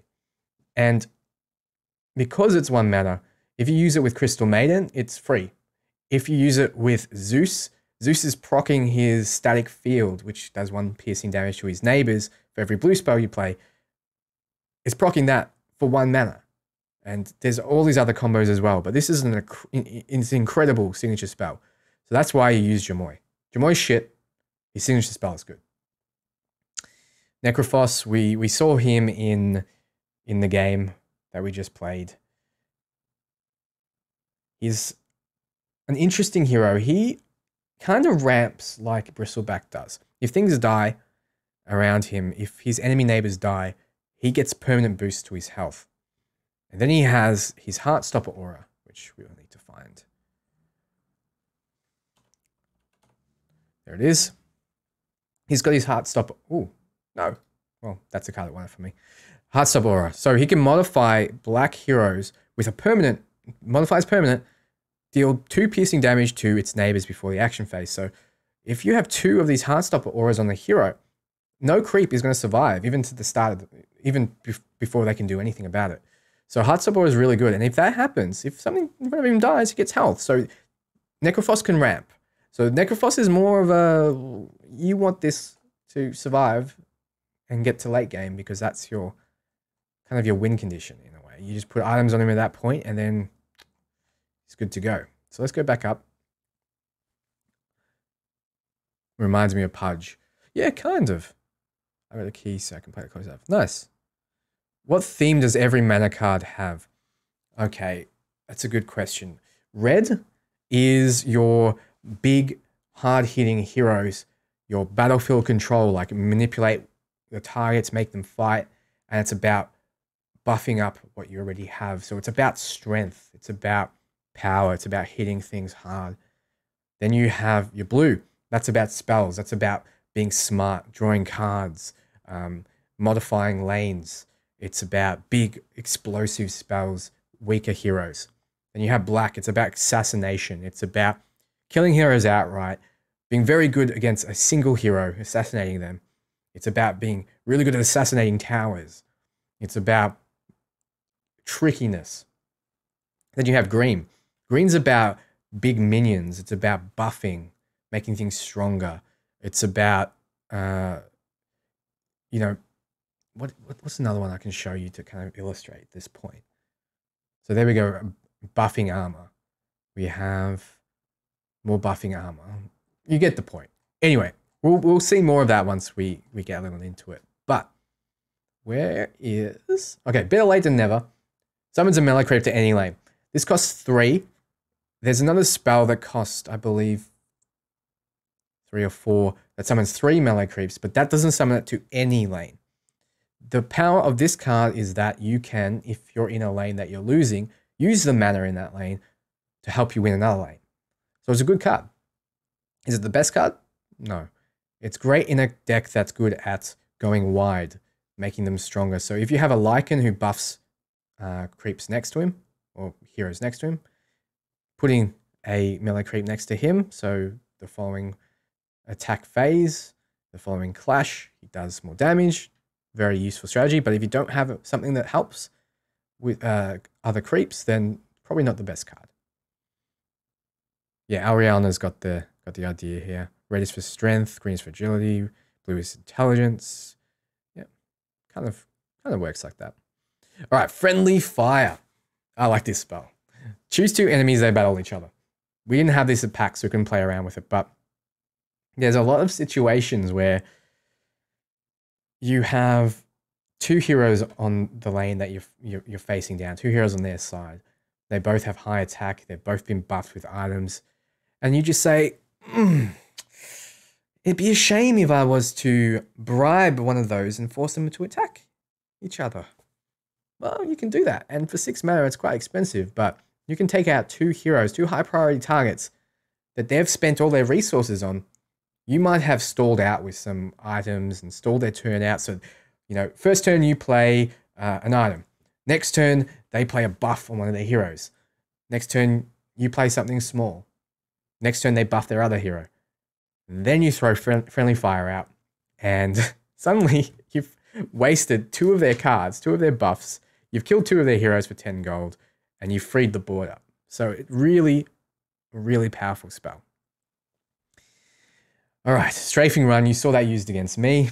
2 damage to each creep, not each unit. 1 mana. Very good with Zeus. Very good with Crystal Maiden. This is good in a deck that doesn't have any way to control minions. Strafing Run is the #1 counter to Red Mist Pillager. Red Mist Pillager, we saw, hits tower, duplicates. Those 2 hit the tower, now you've got 4 of them. Those 4 hit the tower, now you've got 8 of them that you're going to face. So Strafing Run is just like, oh yeah, you've got 4 Red Mist Pillagers there. It would be a shame if I used 1 mana to kill them all. 1 mana gain, 8 gold if there's 8 of them. That's pretty damn good. So having a few of these in your deck, if you've got a very late game deck, could be very useful. If you need to push damage to the tower, like what Sunfan needed, very useful to clear out the creeps blocking them. Good spell. Foresight, you saw me use this. What does it do? It draws 2 cards. It draws 2 cards from your deck. It draws 2 cards. You play this, and then you pick up less than 3 cards, but more than 1. You draw 2 cards. Broadsword, it costs 7 gold, gives you 4 attack. It's expensive, makes you hit harder. You could probably get a kill with it. I would pick it up if I needed something early. Same with Fur-Lined Mantle, 8 health. If you were to compare both of them, you both have 7 gold. If you've got an aggressive deck, you pick up the Broadsword. If you've got more defensive deck, you pick up the Fur-Lined Mantle. If you have something that just needs to gain control back, you get the Mantle because the Mantle gives you more stats overall. Okay. PA is really good at killing heroes, but wasted if she's constantly fighting creeps. That is correct, Deep Qantas. That is correct. So Strafing Run might be good with her, for example, because she clears out the creeps. All right, Wingfall Hammer. We never got to use this. Well, I never got to use it. But it gives your hero the ability to heal, which is great. If you've got big heroes, big creeps, this is a good one to have. If you've got a creep-based deck, Wingfall Hammer can keep them alive and you keep the pressure on. Especially with Lycan's Wolves, if you can keep healing them, they get out of control. So Wingfall Hammer is a good item. 19 gold, not the most expensive. It's not 25 gold. Gives you 4 attacks, not the most attack. It's the same as the Broadsword. But you're paying, that extra 13 gold to get that regeneration. Ogre Conscript. We talked about red, right? We talked about red being that big body, strong, hit tower. Ogre Conscript is a minion that does that. It's basically a hero. It's actually better than a lot of heroes. Let's have a look. 7 attack, 2 armor, and 7 health. It is better than Necrophos. It's better than Jamoy. It's better than Skywrath. There you go. For 6 mana, you get a hero, basically. And if you place this where you need to place it, it's going to be very hard for them to take it down. You can block an Eclipse with this guy, essentially. 3 Eclipse hits will need to come out on this Ogre Conscript. And then that's Eclipse hits is not hitting anyone else. Farvan the Dreamer. I did not like this hero. So how many of you would like to buy this when it comes out? And what makes you want the game to give this a try? Rabbit Tortoise? That's a good question. Use the Wingfall Hammer on Lycan. Yes, that is a good combo. Wingfall Hammer is perfect on green heroes because they're all about buffing, all about keeping those minions alive. So perfect. Yes. Book of the Dead only works when allied creeps die. Yes. Okay. Fervin the Dreamer. Or Farvan? I think the H is silent. Farvan the Dreamer. I didn't really like this card. Now, I want to explain why. But it's hard without talking about the deck that he was in. Okay, he was in the Armored Cleave deck. This deck was all about Big heroes like Axe, big heroes like Legion. And then it was about buffing those heroes up with armor and using something like Berserker's Call. Okay, so we've got more armor effects here. We've got the Prowler Vanguard, which spawns with our man here, Farven. So this armor deck was all about giving armor to your creeps and your heroes, and then using those battlefield controls to win. But that was a long-winded way to win the game, whereas the other decks were more direct in their strategy. I found that the Armor Cleave deck was slightly weaker than the others, and not because of the cards that was in it, but because of not because of the individual cards and their power, but because of the mix of cards that were in that didn't kind of mesh properly. Like, Pugner wasn't needed. Pugner was about hitting towers with your with his signature spell. It's about if you cast too many spells, it's going to hit your tower. Didn't really need to be there. Then you had others like where is it? Salamandre's Favor. You didn't really need that. That was kind of wasted in a lot of cases. Divine Purpose, didn't need that because the whole idea of the deck was to make these heroes unkillable. They're unkillable. Why do you need to make them literally unkillable? Doesn't make any sense. So there was a lot of cards in there that were kind of not working with the strategy of the deck. So I didn't really like Fervent the Dreamer because I feel like he didn't really do much. You know, he had 4 attack, which is enough to kill a creep. That's great. And he made his allies have 1+ armor, but that was temporary. Whereas Lycan gave his allies extra damage, which seemed more valuable. So this was more of a survival, like a hero that helps you survive. With his Prowler Vanguards, these were just like bodies that you put up in front of other creeps, but you already had great bodies in that deck. You already had these massive heroes and these bronze legionnaires and 4 mana to essentially do no damage. It was great because it gave your neighbors more armor, but it was just an 8 health, no attack minion. So this would be great in a deck that I think struggles to survive, but not great in a deck that's already surviving fairly well. Okay, so I guess that's my opinion. That's why I didn't like the hero in that deck. But the hero might be good if played in another situation. But I don't know. I mean, I didn't get to try it out. So, Poaching Knife. This is a great item to get early. If you've got 8 gold and you can get this early, get it. Just get it. Equipped hero has 2 attack. That's good. But this applies, and I didn't realize it, this applies to not only the lane you are in, but every other lane. So you get 5 gold, an extra 5 gold on top of the 5 gold you already got from killing a hero if a hero dies. Okay? And you get an extra 1 gold after an enemy creep dies. So you're doubling the amount of gold you get. You get 10 from heroes, you get 2 from creeps. This will ramp you. This is a great item. This is a great little knife. Who thought a tiny little knife with this crappy wooden handle would be so good? All right. Claymore, 8 attack, 15 gold. It's great. It's a great little item. It's expensive, but if you're needing to do that little bit of extra damage, no one is going to expect 8 attack to come out. 8. If you've got an axe in front of you and you're I don't know, Necrophos, you're hitting him for 5, he blocks 2 of that. You put this on, 8 attack. Suddenly, you're killing that axe from full health. And you survive. So it's a huge swing. No one expects 8 attack. Just no one expects it.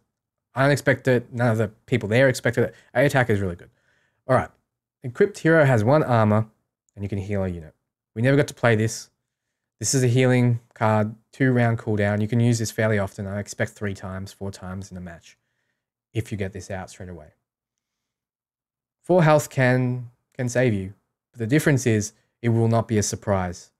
It will not be a surprise to your enemy because they'll see it equipped. You can't equip it, then activate the active straight away. So they'll know it's coming. So there won't be a surprise factor there. It will just be to top up your heroes, top up your creeps, and just keep that going. This will be good for a green deck that likes to build wide, lots of minions, it would be good.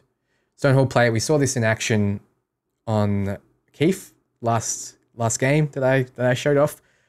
This made it so Keith had basically 20 armor at the end of the game, along with the Time of Triumphs. It's a good little item. For 6 gold, it is a good little item. Kinfo Plate. This is what I would say is what... This is Axe. This item is Axe.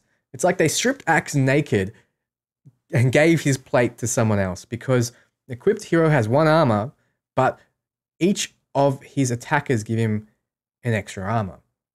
So if you use a spell like Berserker's Call, which is Axe's signature spell, which forces 3 characters to attack you, you have suddenly 4 armor, and they're not going to do anything to you. So this is the Axe plate. All right. Clearus. After I finish this, that's when the giveaway is. All right. So everyone pay attention to that. All right. The guard. I'll try to get through it a little quicker then. Equipped hero has 1 armor. Active ability. Move equipped hero's enemy neighbors to another lane. Whew. Go Undy. Thank you for the sub. This is the single most powerful item in the game. I'm going to say that. It's the most expensive, along with some others, but it is the most powerful. We all saw that last game. Now let's imagine I had this item. I would move all his blockers from that first lane into the second, and he would be able to do nothing. Nothing. This is crazy. Yeah, let's just move on. It's just battlefield control like this is ridiculously powerful. And all right. If you got the black kind of ramp deck, this deck we can go through it later. This deck has stuff like Payday. Don't underestimate this. If you have 10 gold, you play a Payday, you have 20. You play that again, you have 40. You play that again, you have 80. Okay. In one of the games I played with Econ Ramp, I got 220 gold sitting in my bank. I couldn't buy enough. Hello. So this won't be unachievable for that deck. Okay. And then you just win the game because they just keep losing their heroes. Anyway, Blacksmith. This was played in the armor deck, but I think this would be amazing in a green, go wide, have a lot of minions deck, because it doesn't matter too much about its health or its attack in a deck that buffs minions.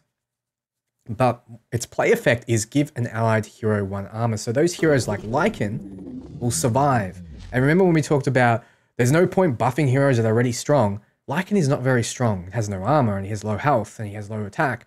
So giving him armor is much more powerful than it would be on a hero that already has armor. Okay? Enough magic. Whew. Yeah, it's determined randomly, Ariana, but it's going to move them out of the lane that you want to move them out of. So if it goes to even the 3rd lane, it's amazing. It's an amazing card. It's other lanes, not the lane that they're in. So it will be in either the 2nd or 3rd. It's just, the guard is a crazy. Anyway, enough magic. 5 mana, red card. This is the card you play when you have priority, when you go first, when you have initiative. You play it, that lane just win. If you're in a favorable position, and you will be with red because you have better heroes, playing this in a lane that you're going to win, you're going to clear their board, they can't do anything about it. Play this straight away, and they can't do anything to respond. It just ends, they attack each other, you win. It's a good card situationally. So you would put this card in your deck if you have Axe, you have Bristleback, you have these really tough, you have Keith here, you have really tough heroes. Now, let's go to the Mercenary Exiles. This is great for your Econ Ramps. This deck here. This is great also for those going wide decks, because you might decide that all you want to buy is consumables, and you want to spend your money in making these things huge. So every 2 rounds, you can spend all your gold. It all spends. Even if you have 1 gold, it will spend and do nothing. And then it will modify them with plus X attack and plus X health, which is half the gold spent, rounded down, okay? If you have 3 gold, it'll only give them 1 health and 1 attack, okay? So if you have 20, suddenly you've got a 12, 14 facing you down, okay? Permanent modification.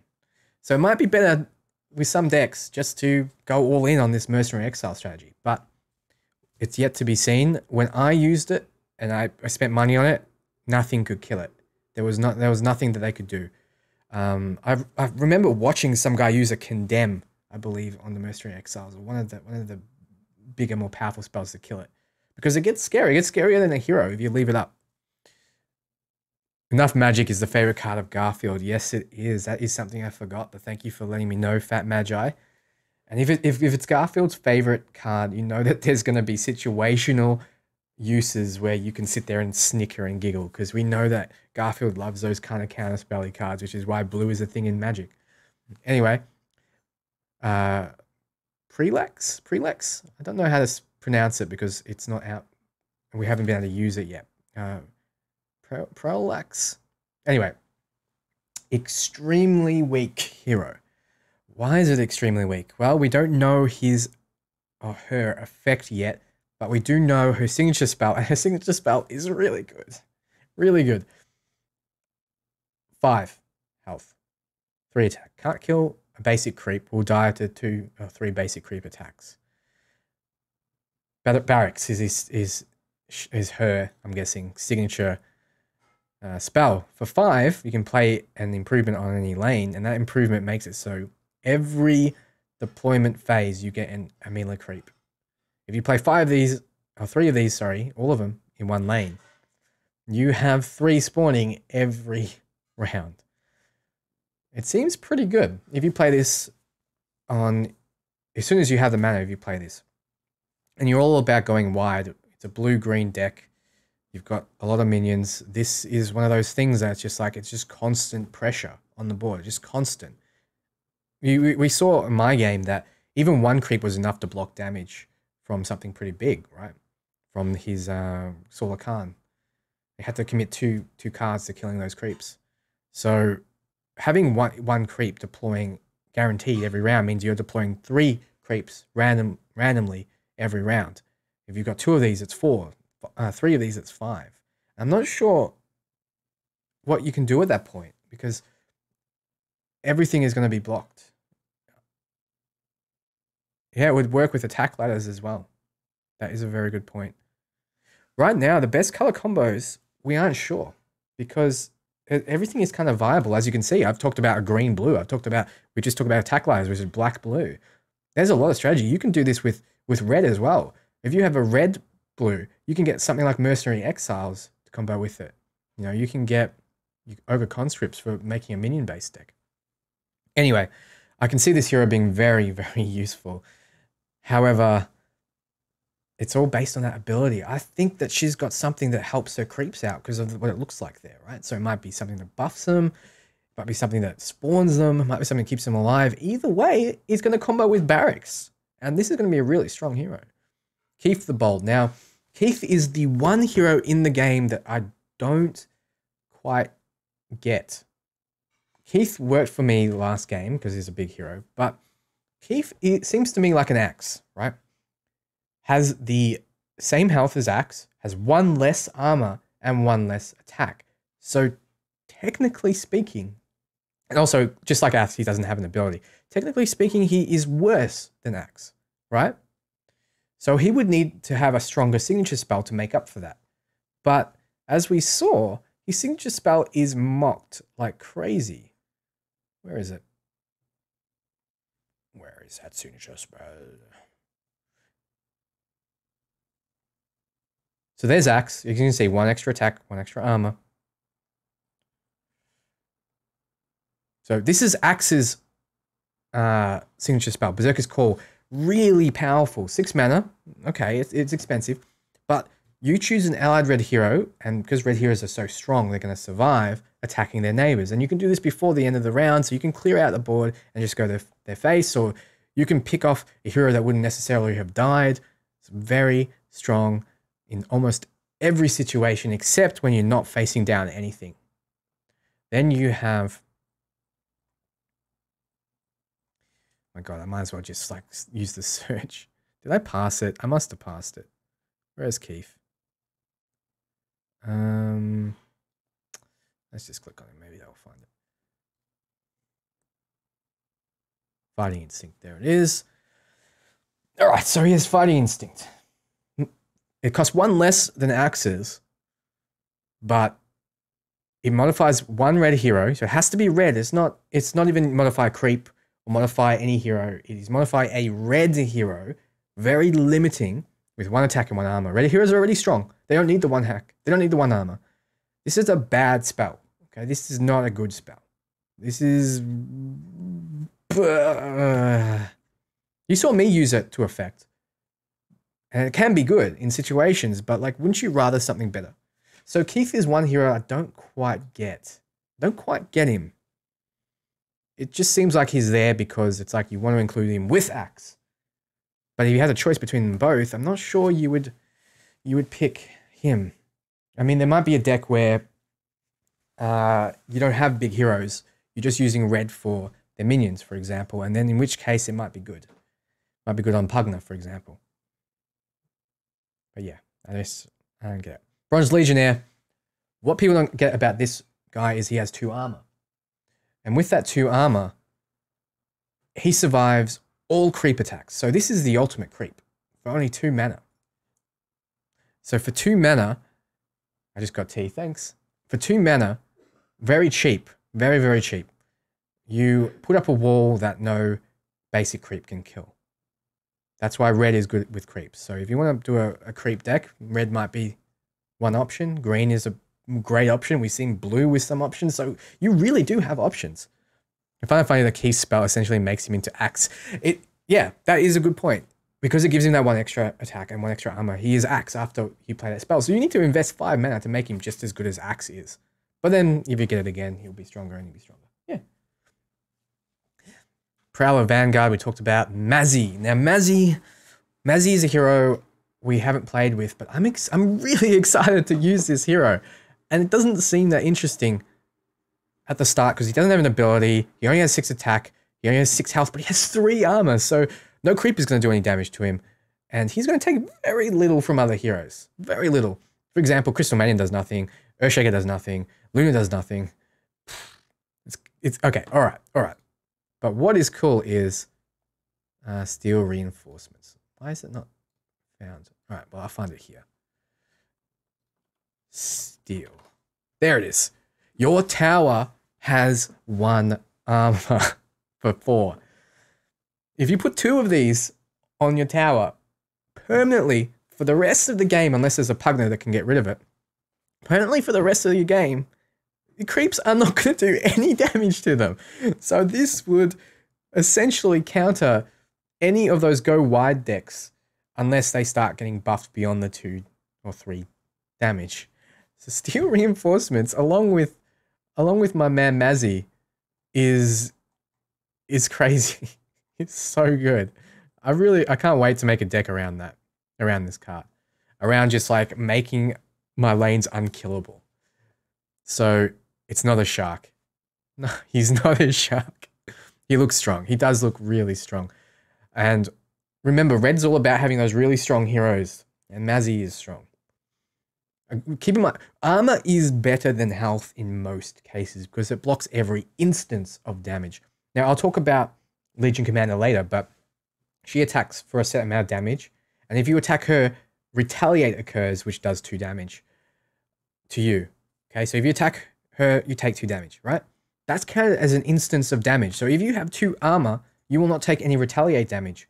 So if she's hitting your hero and you're hitting her, let's just say she's got 6 attack and 2 retaliate. You block 2 of that retaliate and you block 2 of that 6 attack. So you only take 4 from her with armor. So it blocks every instance of damage. Keep that in mind. So armor is better in a lot of cases unless you're facing something that does piercing damage. Then we have Nether Ward. That is Pugner's signature spell. We've gone through this, but basically he puts down these wards in a lane, and if you cast anything, you take 3 damage. So you're on a clock on that lane. And Nether Ward is like, if you have a deck around controlling and making sure, you know, you're not making them get out of control, then they have to just sit there and not play anything because you've controlled the board. And if they do play something, their tower slowly dies. So Nether Ward is really powerful. And we'll go through Pugner a bit later when we get to him, but really good. Tower Barrage, I think, is what kind of won me the game. I think this is one of the cards that won me the game against Suns fan. Mazzy looks strong. Yeah, it does. Pugner is nice. Yeah. Pugner is a good hero. Tower Barrage won me the game. Now, 3 damage to each enemy. It's not correct. It was 2 damage to each enemy. I'm not sure why it says 3 damage to each enemy there. Oh yeah, it says 2 here. All right. You just typed that wrong. Anyway, 2 damage to each enemy is crazy good when you've got the support, right? I had a Zeus in one case. That's 3 damage to the enemies in front, right? It also clears out creeps that have been weakened. They usually are weakened the second turn because they're facing off against another creep that does 2 damage to them and they have 4 health. This is a good way to clear the board, and it also counters Red Mist Pillager. It counters, well, Legion Command. This Bronze Legionnaire wouldn't take any damage from it because of his armor, but it counters a lot of creeps. And we can talk about that later. Now, No Accident is, where is, actually, we'll just do this. Be a lot easier. Where's the hero? Riley. Oh, I hate when it does this. All right, so let's just find. We'll come back to it. We'll come back to it. All right, Poisonous Strike, 1 mana. Give it a red hero 4 attack. This is like having an item without having an item, right? It kind of will let you stall out a turn, or you can use all your mana but 1, and they'll think that you have no way to kind of do anything, and then they'll put on a bit of extra health on the hero, and then you use Poisonous Strike and you take that hero out and you counter whatever they played. 4 attack is a lot. It's temporary though. It might not be best in every deck. This is good in a deck that is aggressive. This is not good in a deck that's control. In a control deck, I can't see this being that useful because killing a hero that wouldn't have died is not necessarily going to win you the game. Clear the deck. Give allied neighbors 4 cleave. Okay. Why does it say neighbors? It should be heroes. 2 mistakes we've found. Give allied heroes 4 cleave. Okay. If you have 2 heroes in the lane, they're separated by 1, you're going to clear the board. It's pretty simple. This is clearing the deck. This is to clear the deck. This is stronger than Tower Barrage in some cases, but weaker in others. This is Red's way of clearing. You might need this if you're facing decks that go wide. You might need this if you've got very tough heroes, and Red usually does. So it's a good spell. I never used it, but it's a good spell. What's your perspective on monocolored decks? Very, very viable. Some decks are all about monocolored, like a Crystal Maiden and Zeus deck. Making a monocolored blue deck with those 2 heroes will be delicious. They combo very well together. It'd be amazing. Anyway, let's talk about... We can't go through these because we haven't seen the hero yet. Can't see that. We've gone through Steel Enforcement. Can't go through... Riley. There she is. It's a she, apparently, I think. Anyway, it's a black hero. 7 attack, 5 health, very low health. I found it hard to use this hero effectively. Now, this is a toned down version of Phantom Assassin's ability.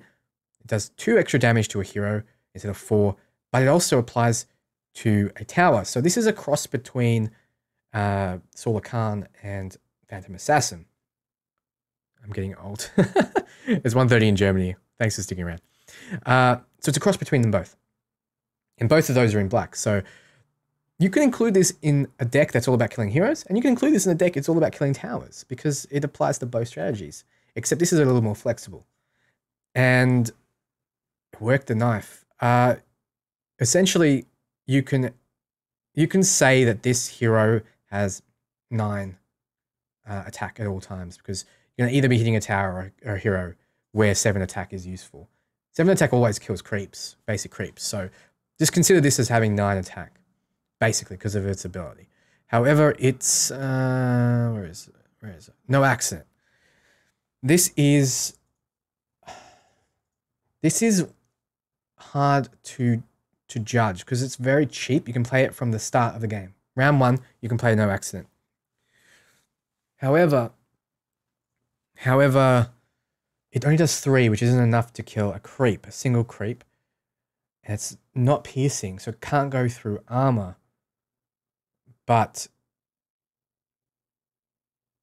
I just don't know if it's good in some cases and bad in others, essentially. This is a dead card in a lot of cases. I would rather Tower Barrage, for example, in a lot of cases.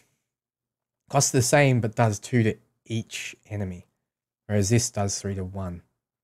So it's mediocre hero and mediocre signature card. So it's average across the board. This is one of those ones you put in to complete your strategy. It's not one that you'd build a strategy around. Whereas you took off the hat now, we're getting serious. It's getting warm. Ursa. All right. I love Ursa. I love everything about Ursa. Now, when Ursa deals battle damage to a unit, modify that unit with -1 armor. There is so many combos with this. All of the battlefield manipulation spells like Duel will force one of your heroes to attack another. Automatically applies -1 armor debuff to him. And then it will attack at the end of the round again, another -1. You can use Cleaves. Cleave counts as doing damage. So everything in front of you will have -1 armor. There is other effects which I'll go through later. Like, for example, Magnus and his signature ability goes very well with Ursa because it gives him Cleave.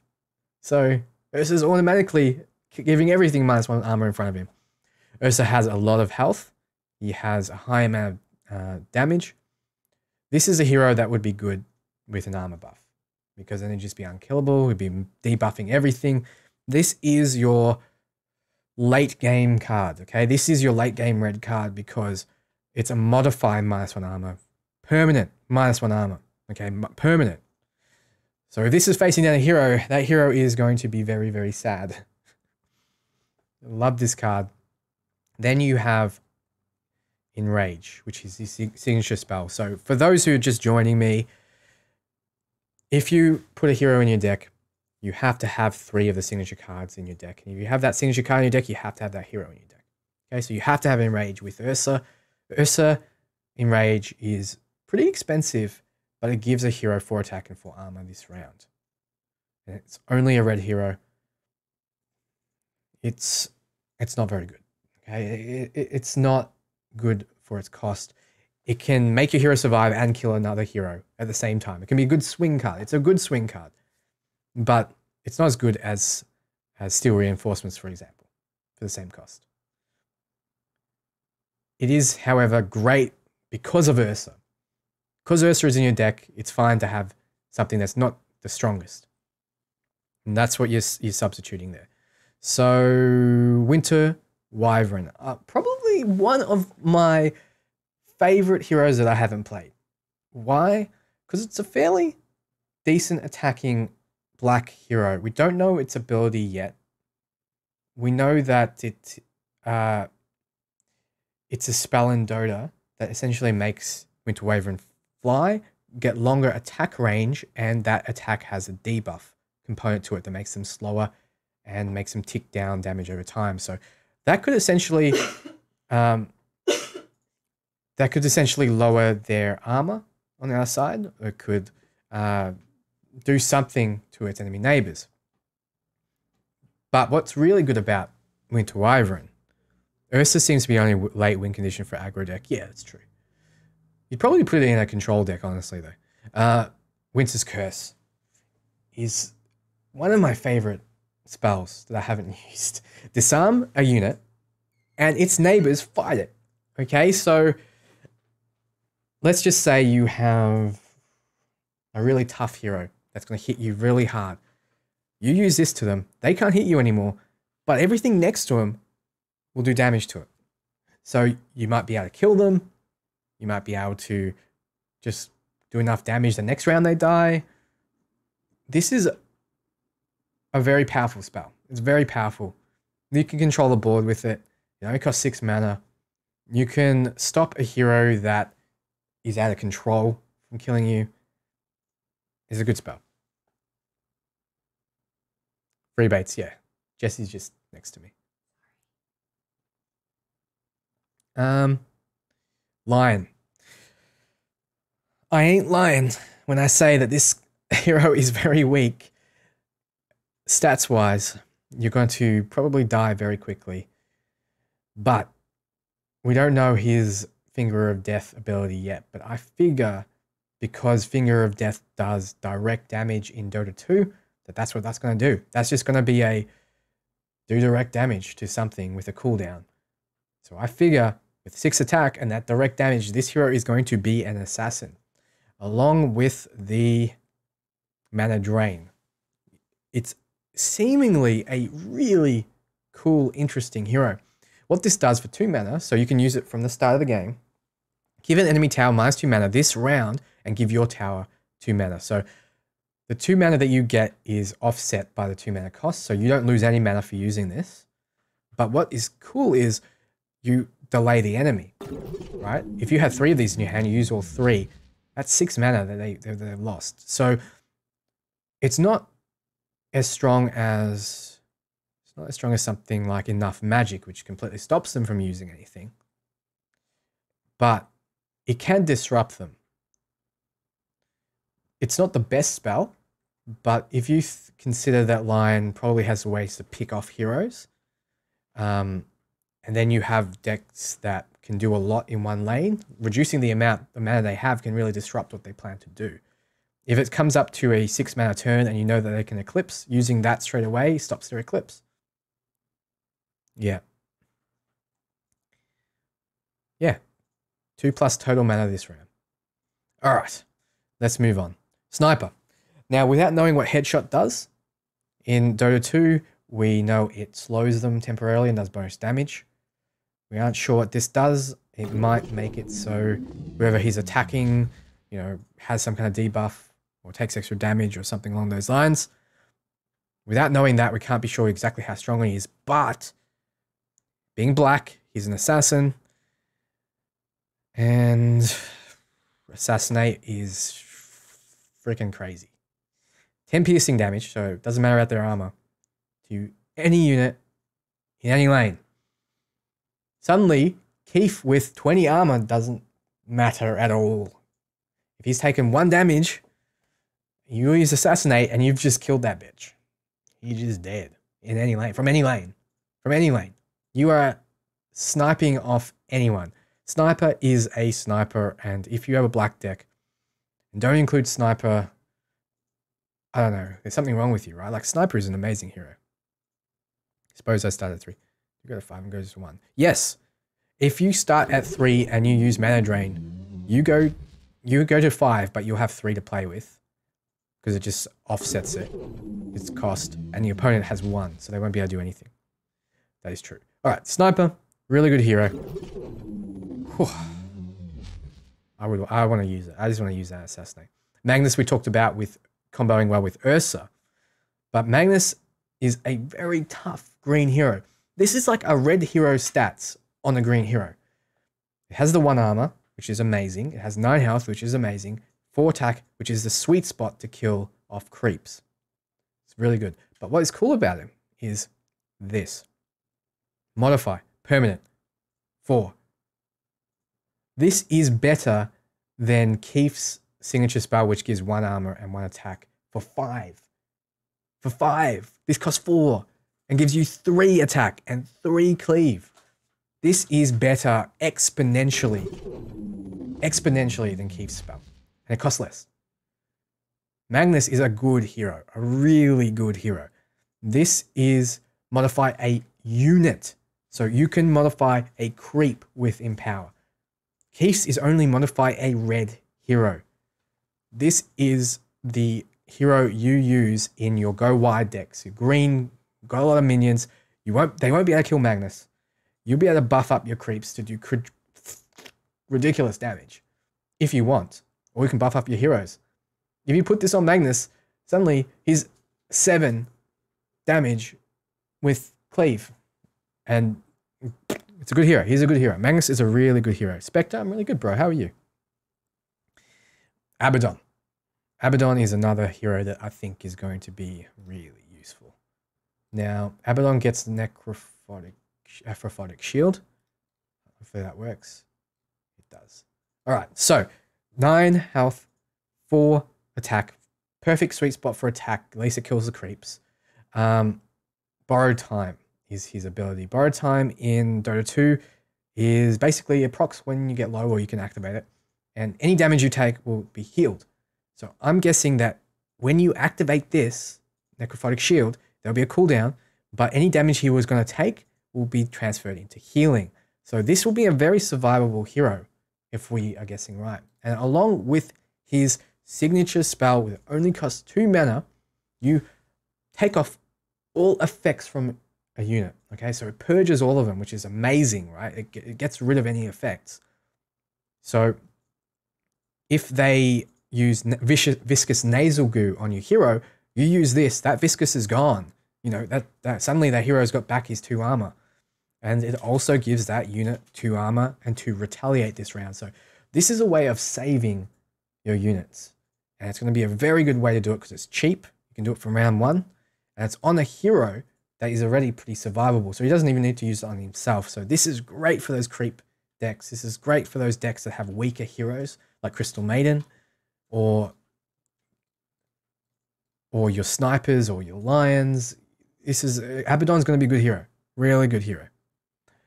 All right, Fighting Instinct. We talked about this. How is this even remotely comparable to Empower? It's not.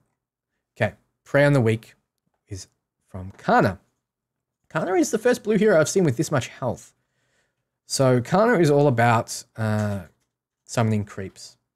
I'm taking it, and she's probably got an ability that does something around creeps. We don't know yet. Only 2 attack, very low, not going to kill a creep. But that works well with her signature spell, because her signature spell is summon a Warhound for every damage unit. So she's probably going to damage something and not kill it. And the creeps are probably going to damage something and not kill it. So on your second round, when you can play Prey on the Weak, you can probably summon a lot of these Hounds of Wars. We don't know exactly what they're like yet, but I'm assuming they're going to be at least 3 3s. And Kana, round 1, does a little bit of damage, doesn't die because it can't die with 12 health. Nothing can kill it except Phantom Assassin. And then suddenly you've gone wide on the board. You've got a good board state the following round. So really good card. It's a really good card. And this is good late game as well when there's a lot of creeps on the board and you use something like Tower Barrage, which is a blue spell, does 2 damage to all units. Use Tower Barrage and then use Prey on the Weak right after, and you've got 6 of these Hounds of Wars. Kana is a really good card to have in a control deck, a really good card to have in a deck that goes wide. Meepo time. Soon to be Meepo. Can you suggest any tips to get to 1,000 subs? Keep doing new things, my man. Keep doing new things until it works. Don't do the same thing over and over. That's my tip. Spell or use passive activating first. Zeus's passive activates after you cast a spell. So you cast Tower Barrage, you'll do 2 damage to everything, then Zeus's thing will proc. All right, All Seeing One's Favor. Modify a green hero. First we gotta find Omni Knight. All right, let's just do Omni Knight first. Omni Knight. Hard to kill. It's got a way to heal. This is definitely a heal. We haven't seen it, but I know this is a heal. Probably heal you and do damage to your neighbors. That's probably what it's going to do. It's probably a 4-round cooldown. 5 attack. More than enough to kill a creep. 12 health. Not going to die early. Only going to die to Phantom Assassin. And then it has All Seeing One's Favor. You can cast this on the second round. Modify a green hero. That means permanently. With allies have +2 regeneration. So, all allies are going to heal. It's great. It's a great card. This will be good in the red deck where you have really tough to kill heroes. Put this on one of your green heroes, all those red heroes are just healing now, and it's going to be really hard to get through all that armor. So, Omni-Knight is a healer. Just through and through. If you want to keep something alive, this is what you go for. Combos really well with a lot of things, actually, now that I think about it. Then we have Meepo. Meepo is probably the most interesting card in the game. Probably by far. This is probably one of those ones you're going to see in, you know, those play of the day kind of YouTube clips, right? Because Meepo on its own is weak. 4 attack, 5 health. He's going to kill creeps, but he's probably going to die very quickly. But he has 2 actives. One of them is Poof. Lets you move a Meepo to another allied Meepo. Deal 2 damage to his neighbors. So 2 round cooldown. You can do this fairly often. But.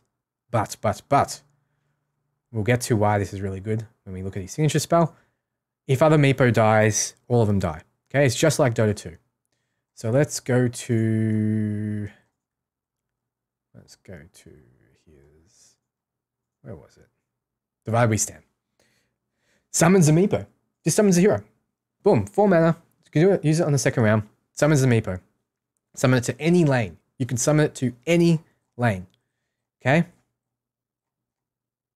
And then you have 2 Meepos. You do it again with your second signature spell, you have 3 Meepos. Do it again, you have 4. You can have 4 Meepos on the field. And once you do, you have 4 forever. Okay? When they respawn, you have 4 Meepos. Can you imagine the combo? Time of Triumph with Meepo. You just need your 4 Meepos and you can Time of Triumph them all, and suddenly they're all unkillable and you win the game. If they're spread out, suddenly you can do a massive play where you make all of them go to one lane with Poof. You make them all go to one lane, they do 2 damage to the neighbors, they're clearing out the neighbors as well. You can do this massive push turn. Massive push turn. There is a few problems you have. One, Meepo has low health, so it would be easy to kill them all. But it survives things like Zeus' son, the god's wrath, if he's not in front of Zeus. And it survives a lot of things, but if he's up against an Earthshaker with Echo Slam, he's in trouble because of going wide is good for Earthshaker. But this is one of those heroes that is just amazing. Just amazing. This is going to be a fun hero to play. But this is the hero that you need to build your deck around. You cannot throw this in as a 4th or 5th. You know, you need to know that this is in your deck and you need to know to build around it. Because he's initially weak, but he can become the strongest hero in the game, by far. Okay, this is the ultimate late game, I will win if you keep this alive card. Okay, if you modify all of them together, you put items on this card. I actually don't think you can put items on the other Meepos. I think you can only put it on your initial Meepo. I'm not sure yet. You don't quote me on that. But buffing them is just going to be nuts. Anyway, Earthshaker, one of my favorite cards in the game that I got to play. Weak attack, weak health. Fissure is great. It stuns your enemy neighbors. It helps you delay. You put this in a control deck. And then you get Echo Slam, which is the most satisfying spell in the game. Deal damage to each enemy equal to the number of enemies. So if you're facing off against a lot of Meepos or a very wide board or a board even with just 5 things on it, you're doing 5 to everything. If there's 10 on the board, you're doing 10 to everything. If there is an Earthshaker on the board, or you know there's an Earthshaker in the enemy hand, you do not want to go wide in any board because Echo Slam comes out and you have lost. You have lost.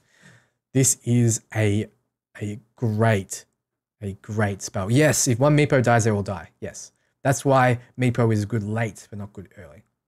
That's how it works in Dota 2. Do you think it's any less forgiving? So we'll go back to Meepo briefly because I see a lot of questions about it. Meepo is the card, and mentioning it to developers as well, said the same thing. Meepo is a card that is a high priority target for you, right? If you're facing it down. 5 health is not hard to get through. He's going to die a lot. He's going to die a lot. He's going to die often. But if you get those Divided We Stands off, if you get to late game where you got them all, you can do some stupidly crazy plays. And he becomes the most powerful card in the game. Most powerful hero in the game. So, ultimate late game, okay? Very high risk, though, because early game, he's going to be useless. All right. Earthshaker, Echo Slayer, one of my favorites. Weak hero, very weak hero, because he has a very strong signature spell. That's how Earthshaker is. You want to keep him alive, but you don't need to worry too much about it. Because Earthshaker's signature works with any blue hero, as you know. Bloodseeker, I foresee Bloodseeker being a very good assassin. He has no ability. He has 8 attack, very high, low health. His signature spell will probably be Rupture. If it's not Rupture, I'd be surprised. But Rupture in Dota does damage based on how much you move. And it'd be interesting to see how that works in the game. Can't comment, though. We don't know what's going to happen with Bloodseeker. Enchantress, don't know anything about her yet. Has a lot of health, good amount of attack. Probably going to be able to enchant creeps. Let's be honest. Probably similar to Chen or Impertus or whatever it's called. Does more damage based on how far it is from her. Might be something that she does. Maybe able to attack someone else. Anyway, Lich as an assassin, not a blue hero, which is interesting. Yes, just having 4 meepos is 16 damage and 5 health.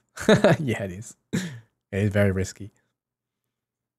If you give meepo damage immunity, all the others don't get it, so they can just kill the other meepo, which would kill the one with damage immunity. So you would need to give them all damage immunity, which is very hard to do. Lich, assassin hero. 9 health, that's a lot. Lich is a weak hero in Dota 2. I would have expected him to have maybe 5 health and 1 armor. That would make more sense because he has the ability to give himself armor. He doesn't have an active. He has 6 damage. So he has Chain Frost for sure for his signature spell. Chain Frost will probably be like Luna's beams and it'll bounce across units. I reckon that's what's going to happen. Lich is probably going to be a really, really powerful signature spell. And I look forward to it actually because I love Lich's ability in Dota 2. All right, Drow doesn't have an ability. Will probably buff other heroes. That's what I'm expecting. She's probably going to buff their attack. That's probably what her signature spell is going to do. So she's going to be all about buffing. Grand Melee, I didn't like this spell. I didn't like it. I didn't like it at all. It's cheap. You can do it from the start. But if there's an allied red hero in your lane, all heroes have cleave, including the enemy. So it's good with red because your red heroes are probably going to survive through 2 cleave with armor. But I don't know if I want to give my enemies cleave because I want my creeps to survive, you know? I couldn't find a situation where this was that great. And I see people using it and they put, 3 grand melees in one lane and, everyone has 6 cleave, but then, it's like that lane they just won't commit to that lane anymore because all the creeps are going to die regardless. So they don't have to worry too much about getting hit too hard. And you really have to go all in on your heroes on that lane. And then, I don't know, you have to build around this card. That's what you have to build around it. If something has 4 armor, you're not going to kill it with basic attacks. It's that simple. Costs 15 gold because they become basically immune to physical attacks. I've seen this used. It was really good. But in almost every case, I prefer Chainmail. Chainmail is just enough to block all creep damage. It's more than you need, and it costs a lot less. I prefer Chainmail. You want to have that extra gold. You want that extra 8 gold. Unless you've got the ramp deck, in which case Plate Mail can just make that guy immune to everything, except piercing. Blade of Vigor, we saw how that was useful in my game. I'll show the code in Steam, yep. We saw how Blade of Vigor was useful in my game. It meant that I could clear the creeps, clear things next to me. It's very cheap. It's only 7 gold. It gives 2 attack. It's a really good item. It's a good item. We've gone through Heartstopper Aura. That's Necrophos's ability. It's good. It ramps with him. We talked about how Necrophos gets extra health when things in front of him die. And this makes it so if you have 2 of these Heartstopper Auras on him, creeps are going to die in front of him before the round even starts. And he gets health and he ramps. And you want Necrophos in to just get stronger and stronger and harder to kill. And just be that body that just keeps doing damage. Pick off, it's a good spell. This is better than... This is the card that's better than Riley's card. Where's Riley? Yeah. So Riley has no accident. I'd rather that 1 extra mana to do 4 damage, because 4 damage means you kill a creep, right? And also, no accident doesn't do it in any lane. It's only in the lane you're in. Whereas Pick-Off isn't tied to a hero, and it can be cast in any lane. Any lane. And it's 4, which is enough to kill a creep. This is well worth the extra cost. Well worth it. It's a better card in my opinion. Time of Triumph, we have seen this. We have seen this. This is a game-winning card. There's no ifs and buts. This is a game-winning card. If you have this in your deck, your enemy needs to play around it. The enemy needs to play around it. You can put your whole strategy towards this one card, which I did. I won the game with this card. This card won me the game. Single-handedly, almost. You know, I mean, there was Tower Barrage, which helped me stabilize early and was really good in making me get to late game.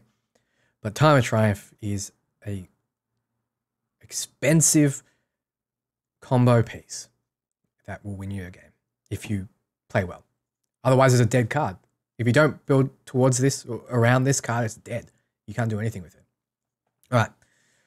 Conflagration. The card that Sir Action Slacks always struggles to pronounce. And I completely understand because I can't pronounce that shit right either. 2 damage to each enemy before the action phase is an amazing card. It's an amazing card. You can put this in any lane. Put it in the lane you're just about to go to next round and it will activate straight away. 2 damage to each enemy. 2 of these in a deck, in a card, in a lane, and you've cleared the creeps before the game starts every time. Done a bit of damage to the enemy heroes. It's a good spell and it's cheap. It's good if you're okay with losing a bit of initiative in the lane that you cast it. Would you consider putting Stonehall Plate and a Phosius Blade on Ursa? Yeah. Are you kidding? Of course I would. Nothing would kill it. Anyway, we'll get through that when we get to the item. But Phosius's Blade is like a 25 gold item, and it basically instantly kills enemies and gets rid of their items. It's crazy. All right, Red Mist Pillager. Apparently, they don't see this much in constructed play in the full game, mainly because people expect it and then can counter it. But it's very powerful, and if used situationally, like you saw in my game, it can help a lot.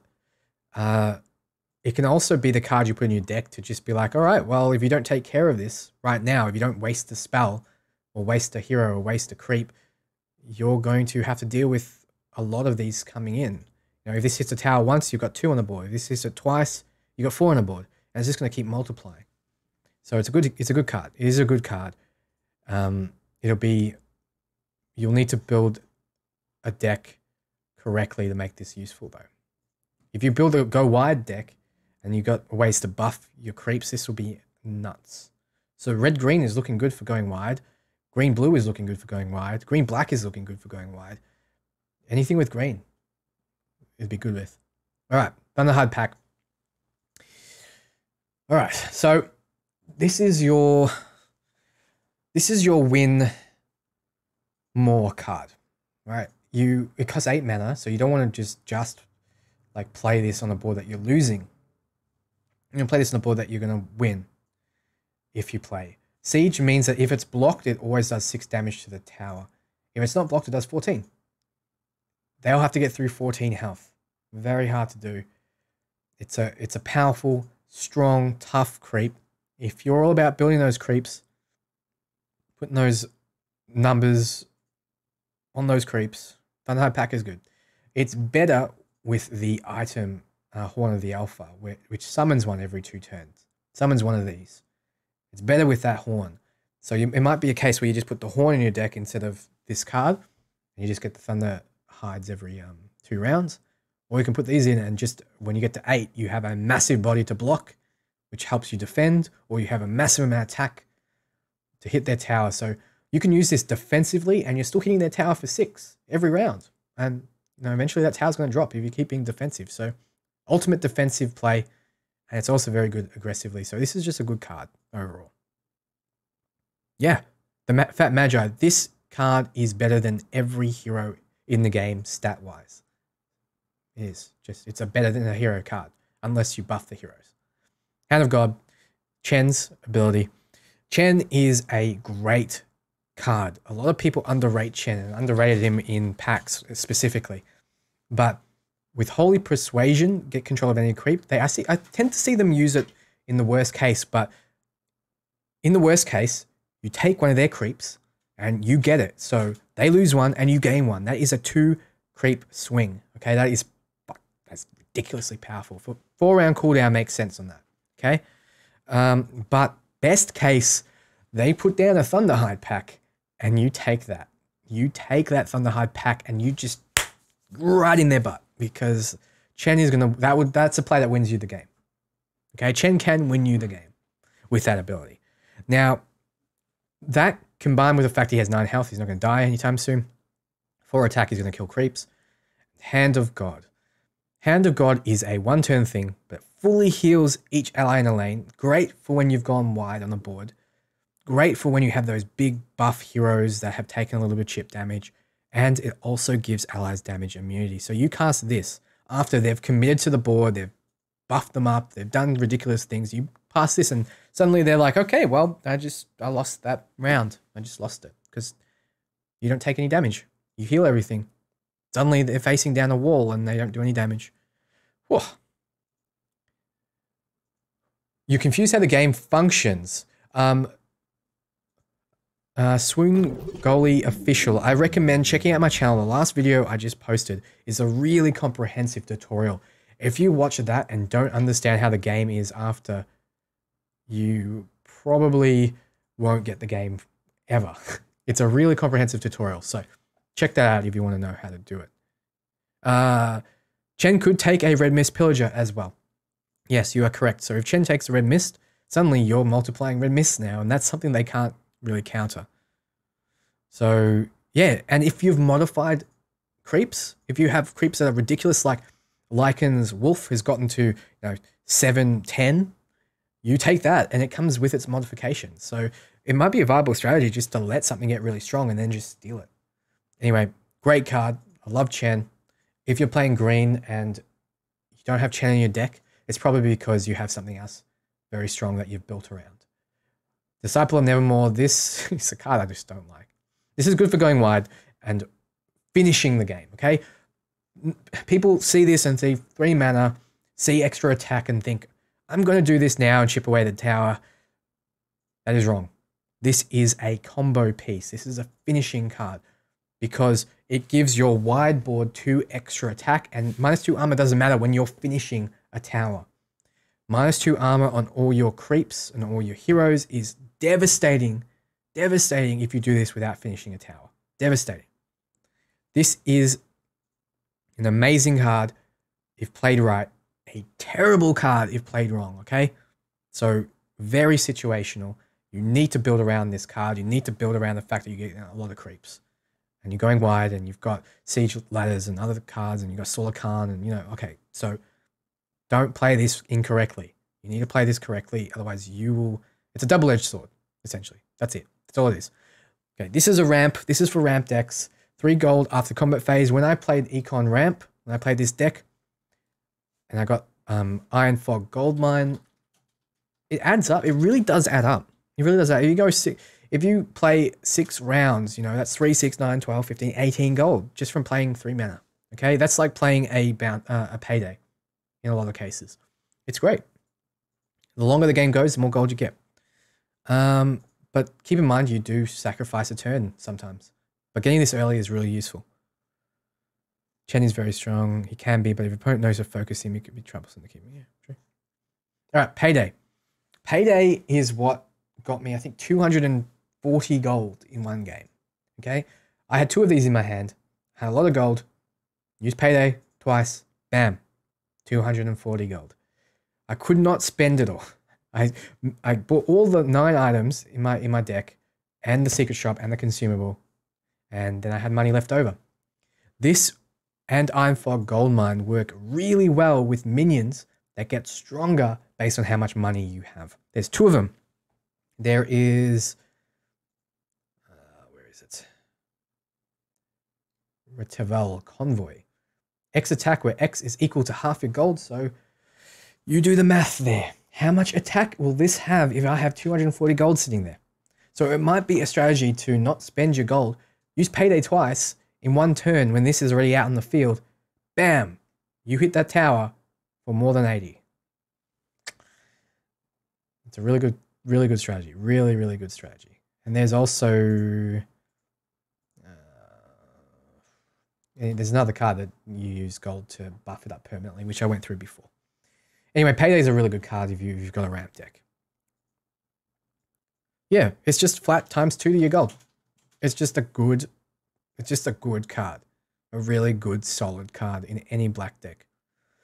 Pugna, great hero. We went through his Nether Ward already. I probably should have waited. But Nether Blast condemns a random enemy. Condemn means destroy. So if they've got siege ladders, it will destroy it. If they've got 2 improvements, it'll do randomly destroy one of them.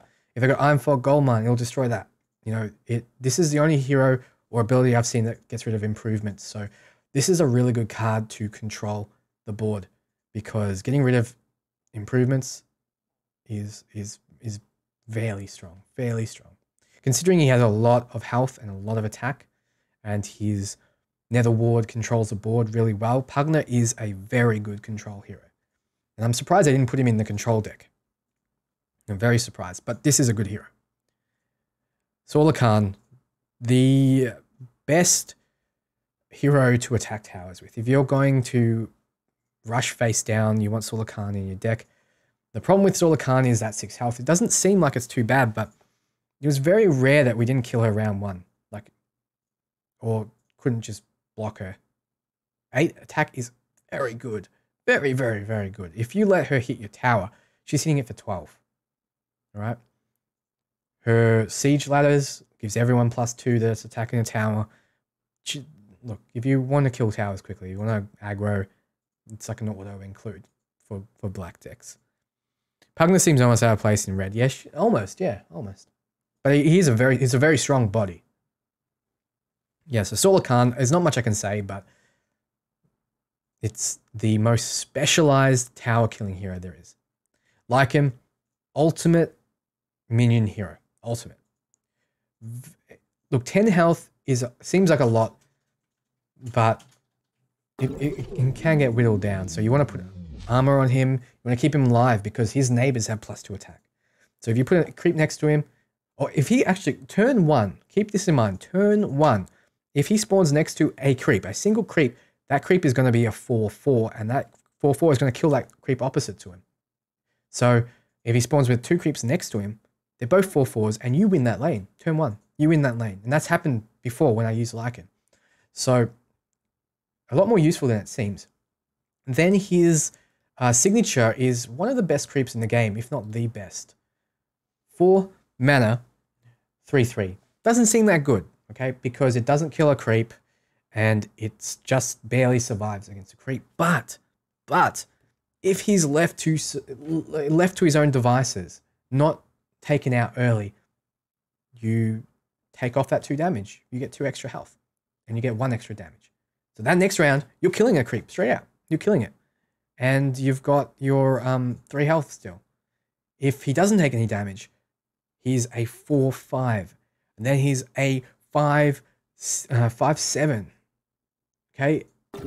This can get out of control. This card can get out of control. And you have 3 of them in your deck. And if it's next to Lycan, he's straight up killing that creep. He's straight up killing that creep. Because he's got 3 attack. Now he has 5. He's straight up killing it. So it's... Lycan is a good hero. Lycan is a very good hero. Build around it. Put minions in your deck. Lycan will be really good. Yeah, I'm live. Pugna should be a black card. Yeah, assassinate, I guess. Kind of assassinate improvements would be the flavor, I guess. Now, Rix. Rix is the card I've wanted to talk to you guys about for a while. Rix is like this.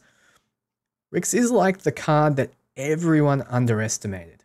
Everyone in Reddit, everyone at PAX, and then we played with Rix, and my God, Rix is one of the best green heroes there is. Okay? 3 attack, crap. 7 health, crap. His signature spell is probably one of the worst spells in the game. Truth to power. Silence a unit this round. It is worse than stopping them from having combat, because silence a unit is just, it just means that if it's a red hero and you only have a red hero in your lane, that hero doesn't count as a red hero anymore, so you can't cast red spells. But if there's 2 heroes in a lane, then they can use their other one, and it only does it for this round. And it costs 5. It is a crap spell. It is terrible. So what makes Rix good then if he's just got no, like crappy stats and a crappy signature? It's his Relentless Rebel ability. Rapid deployment. Rapid deployment means that as soon as Rix dies, he's just deployed straight away at the end of the round. He doesn't need to wait. So because he doesn't need to wait to be deployed, he is an expendable hero. He is something that you can never get rid of because, okay, you're in the lane. You're in the last lane with Rix. Rix gets killed. They've committed something to kill it.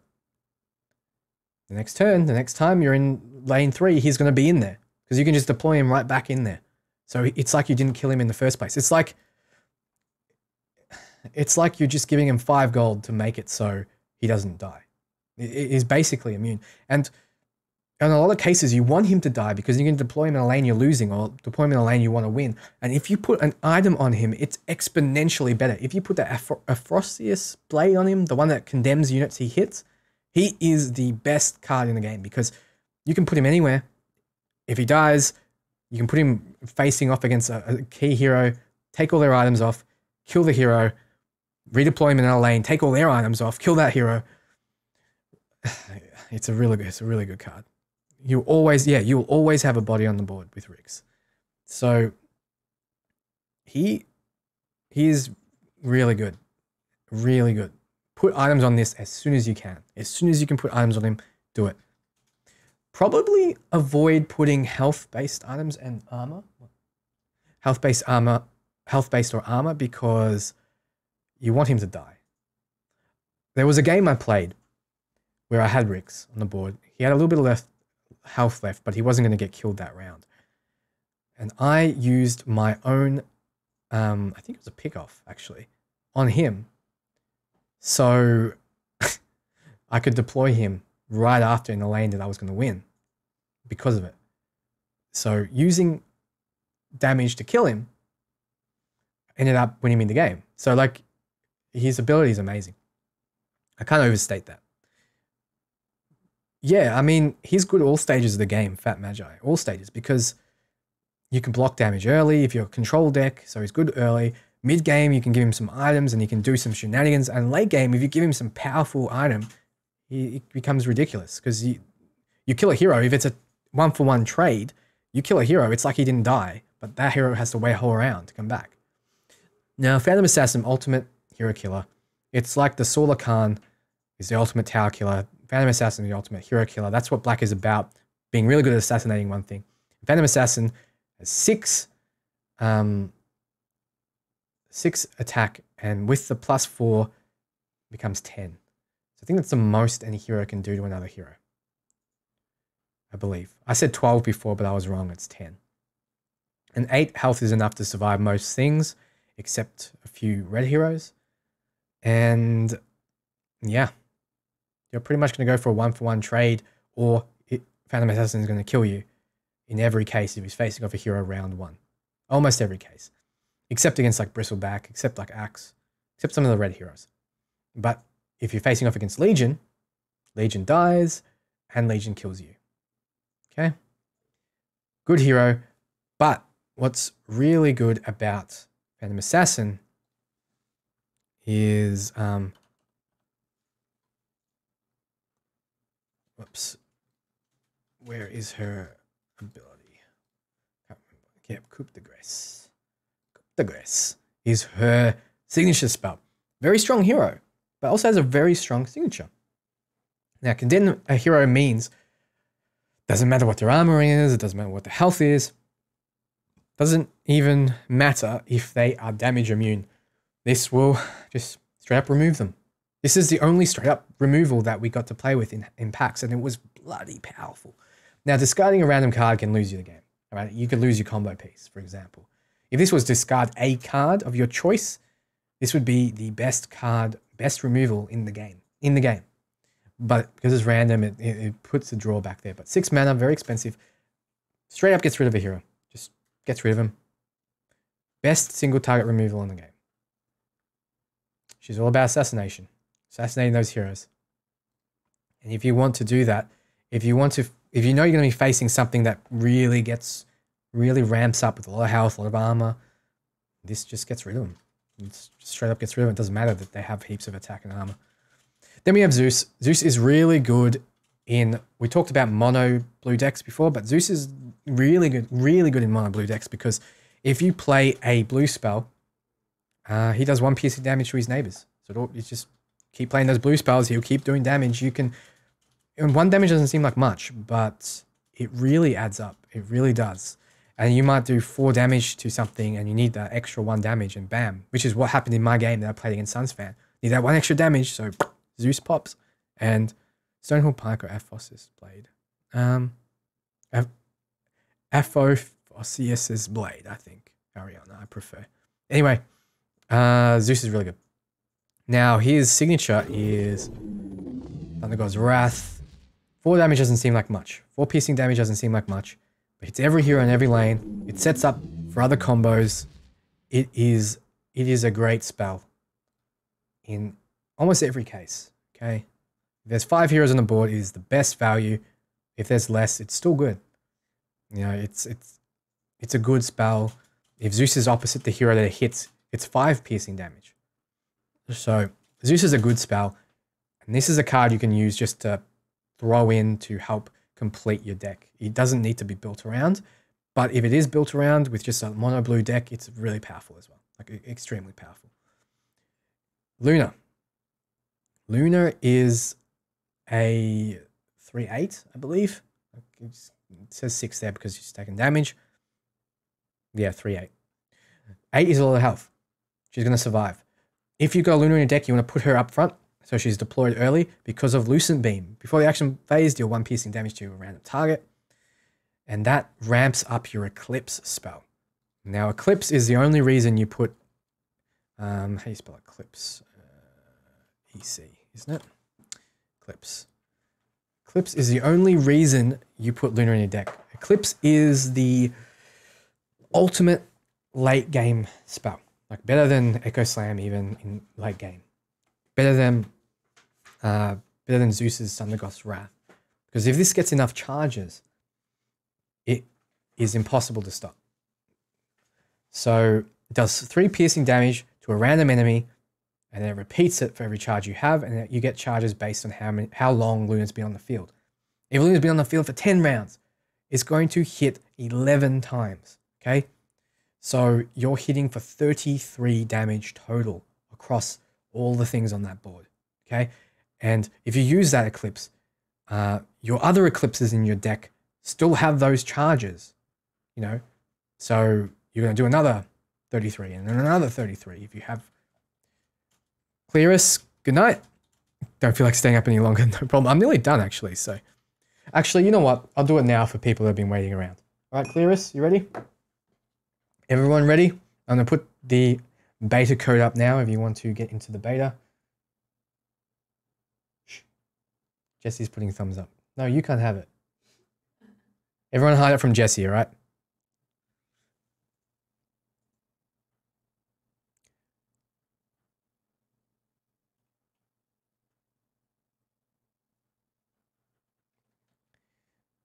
Better be quick. So jump into Steam, go into add game, and input this. Dun, dun, dun, dun, dun, dun, dun, dun, dun, dun, dun, dun. Did someone get it already? Sweet. Well, congratulations to whoever got it. What I like about doing this and not just giving it to someone is the fact that they need to apply it to their game and they can't just go and sell it. That's why I'm doing it this way.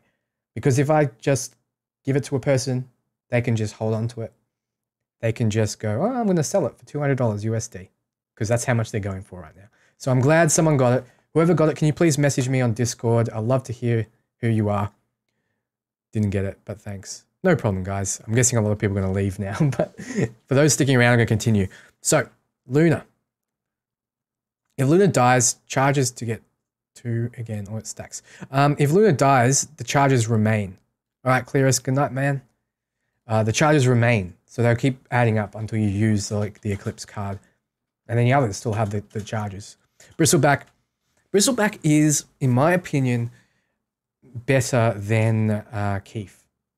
If you want to put in a tanky hero, Bristleback's your man, because if it faces down a hero, kills it, gets 2 armor, it's almost always going to happen round 1. If he's facing down a hero, he's probably going to kill it, because not much has more than 8 attack. He'll get 2 armor, then he'll be instantly better than both Axe and Keith if he gets to 2 armor. And with his Viscous Nasal Goo, you modify an enemy hero with -2. That's permanent. Okay, that is permanent. So he's a good hero. He's a good hero. I mean, it's not the most powerful signature spell, but it's useful because you can wait till, you know, you're 2 off killing something and you just put that nasal goo on them and then they die, you get the kill and they come back with 2 less armor. And a hero that's on -2 armor is going to die to, you know, even creeps at that point, because creeps will do 4 damage to him. Fade, I might be giving away a new key day after. Tomorrow I won't be streaming, but day after I will be. No, I have more keys. See? More keys. All right. Legion Commander. Amazing hero. Great hero. Lots of attack, lots of health, 1 armor, retaliate, 2 damage to whoever hits him. Her, sorry. And has Duel. Duel is a great, cheap little spell that... Where is it? Why doesn't he have Duel here? All right. Is Duel...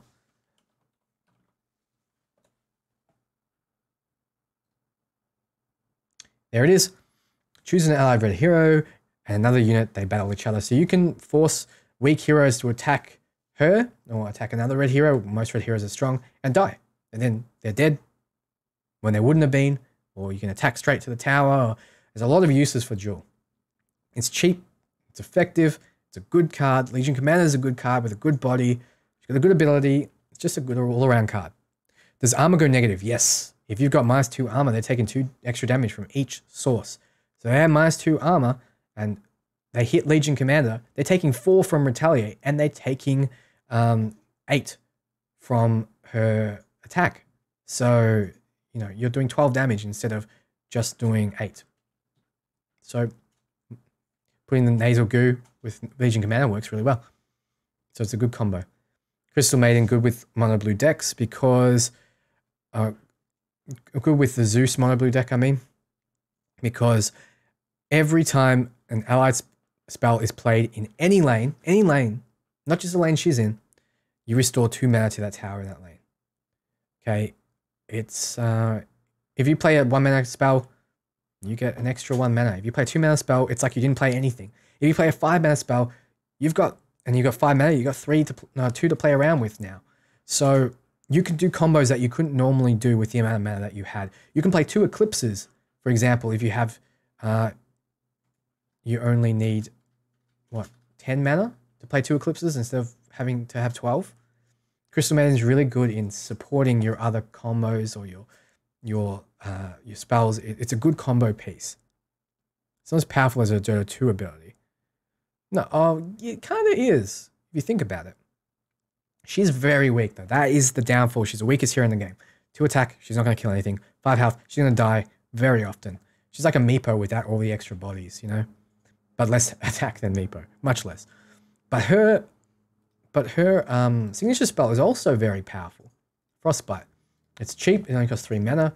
It disarms a unit for a round, so it's really good at delaying. And if they're facing down Crystal Maiden, you can cast this turn 1. Stop them killing her.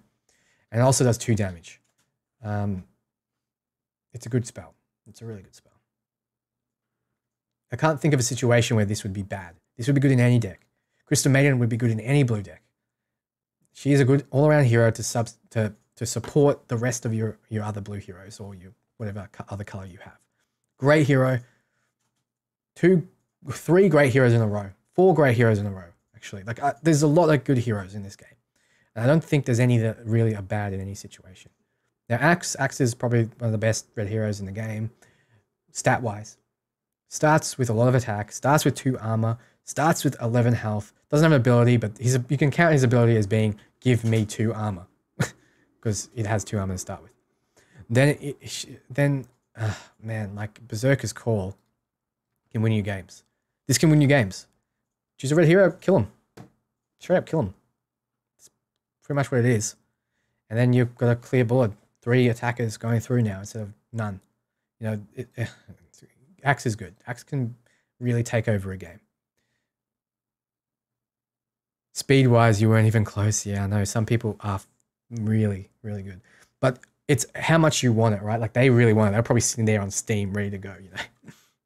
Don't forget the mana drain, yeah. I was talking about Legion Commander. Yeah, I agree.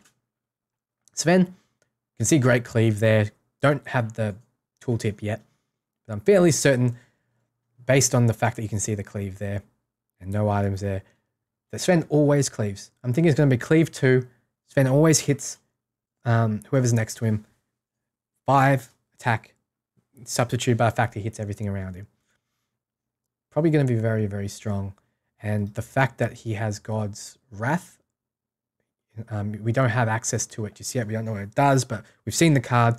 Pretty sure that's going to buff up attack by a lot, probably temporarily. And Sven is probably just going to be a great hero to push damage, to clear the board. So we'll see how it goes. Ravenhook can then condemn a random item on a unit blocking Ravenhook. This is the way you get rid of those pesky items, right? You get gold based on the item. Ravenhook is a really good minion. Really good minion. It has 3. Survives at least one round against most things except heroes. Assassin's Shadow, we don't know what that does yet. Untested Grunt, it's cheap. It's good for aggro decks. It's crap for control decks. That's all you can really say about it. It's another minion. It's good in minion decks that can buff it. You need to play the Axis spell on a red hero. I thought that was clear, but yeah, it's a great spell. Rebel Decoy is amazing. All right, Rebel Decoy is an auto include in every green deck because the positional advantage is a massive thing.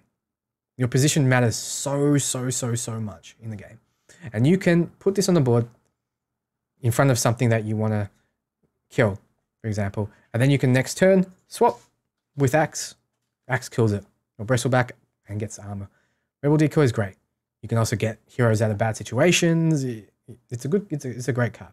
It only costs 3. You can do it from round 1. It's great. It's a great card. Put it in your deck. Emissary of Quam. Modify allies with so permanently, with 2 attack and 2 health. Cost 8 to get out on the board. You can do this every round. You can give something. You can give your allies, all your allies in that lane, 2 attack and 2 health. So they are just getting exponentially stronger every single round, including yourself, including this emissary. Cost 8, it's like a Thunderhide pack. This is the ultimate end game tool for your go wide decks. If you've got a big board and you use this straight away, on the next round, you use the 2 attack, 2 health. You finish games. We finish games with that.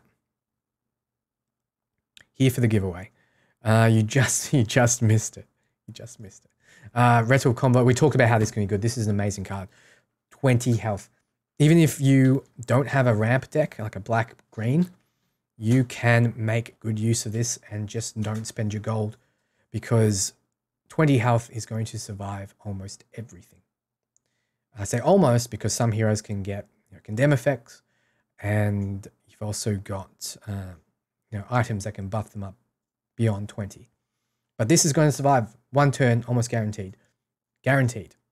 So this is a great minion for 5 in the minion deck. Savage Wolf, we talked about already, is probably one of the best creeps that you can get for its cost, like cost to value ratio. It's a great card.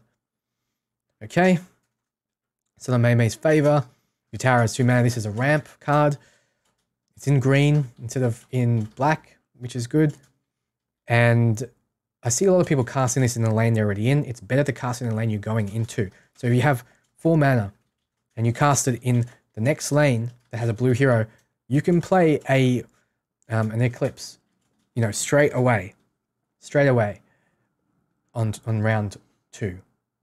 It's really good. It's a really good card. It changes the tower's total mana permanently until this is destroyed. If it's destroyed, it loses that 2 mana. But not much destroys it except Pugno, I believe. So really good. Just a really solid card. Mist of Avernus, another very solid improvement. I don't know why this wasn't on Abaddon. I thought it would have been on Abaddon, but it's not. It just gives your allies 1 extra attack permanently at the start of the action phase. You have 3 of these on the board. They get 3 attack permanently. This goes great with, you know, your Savage Wolves, your Emissaries, your Rebel Decoys, your Convoys. This is a great go wide card. Assault Ladders, we talked about that already. Is great with Solar Calm. Great when you got a lot of creeps and stuff. You can attack the tower down, rush down early. Very good aggro card. Trebuchets, we've seen this played before packs. Deal 2 piercing damage to enemy tower. So this goes through armor. If the enemy tower gets armor, it always does 2 damage. So your tower is on a clock. If you've got 40 health on that tower, you've got a 20-turn clock. Good for control. It's good for aggro. It only costs 1. It's a decent card. It could be a lot worse. If you've got 3 of these out, they're on an even smaller clock. So good card. Can't be blocked by armor. Haven't seen any tower healing abilities yet. All right. It's a buff to 1 lane. Yes, Rover. So modify allies with +1 attack before the action phase, guys. So you apply this, it won't do anything. But when you get to that lane, then it will give the 1 attack. So good to use Mist of Avernus early so you can get its full effect. Steam Cannon is a great card. Puts a little modification in your lane or in any lane that you apply it to. And when you activate it, when you click on it, after you've made it, you can do 4 piercing damage to anything in any lane. Forever. Every round. It's great. If you have 3 of these out, you've probably won the game. Simple. Unless you have huge heroes on the board. Unless they have huge heroes on the board, it doesn't really matter. But it's very strong. But you do lose the initiative because it costs 7 mana, which is a lot. And then you don't do anything that turn. And then you do the 4 piercing. But overall, it's a really good spell.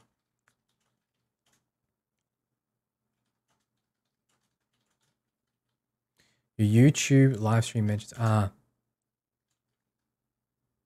Okay, I'll change it after this. All right, we talked about these. New Waters. Great spell. I use it to good effect. Choose a combat target. It's not as good as Battlefield Control because you can't choose anything. But it's choose an ally, choose a combat target. It's decent. It's a decent card. It's cheap. It's decent. Manipulates the battlefield. Makes it so your Bristleback, for example, will attack a hero and get the bonus armor. There's a lot of uses for it. Take aim, we've seen that before. Give red hero 4 attack. Not that great. Not that bad. Good in aggro decks. Good for finishing off a hero. Good for finishing off a tower. It's not game winning, and you wouldn't build a deck around it. But it's good when you really need that extra damage for cheap. God's Strength, that is Sven's signature card. Cost 6. We can imagine it be fairly powerful. Probably a huge amount of attack. Defensive stance, we don't know what that is yet. Duel, we've talked about. Combat training, modify hero with +2 attack. I think in a lot of cases, this is better than take aim. But in fringe cases, it's worse, right? Because it's 2 attack. You might not kill them, but it's permanent modification. It's permanent +2. Okay, so Tiny and Toss. Yeah, that would be great. Coup de grace we've talked about. Grazing shot. Now, grazing shot is good because it's a stall. It's only costs 1 mana. It stalls out a turn, forces them to do what they need to do, and then you can retaliate. You can counter based on that. It only costs 1. You can do 2 damage to any unit in any lane. So you can just find something, pick it off. It's good value for you. You haven't wasted a card, and you also stall. So it's a really good card. It's a good card. It's with 1 mana, any lane, 2 damage. It is blocked by armor. Keep that in mind. Cunning Plan, one of my favorite cards in the game. One of my favorite non-signature spell cards in the game. Swap a unit, any unit, even an enemy, with one of its neighbors. And then you draw a card. So it pays for itself because of drawing a card, you know. You get a card.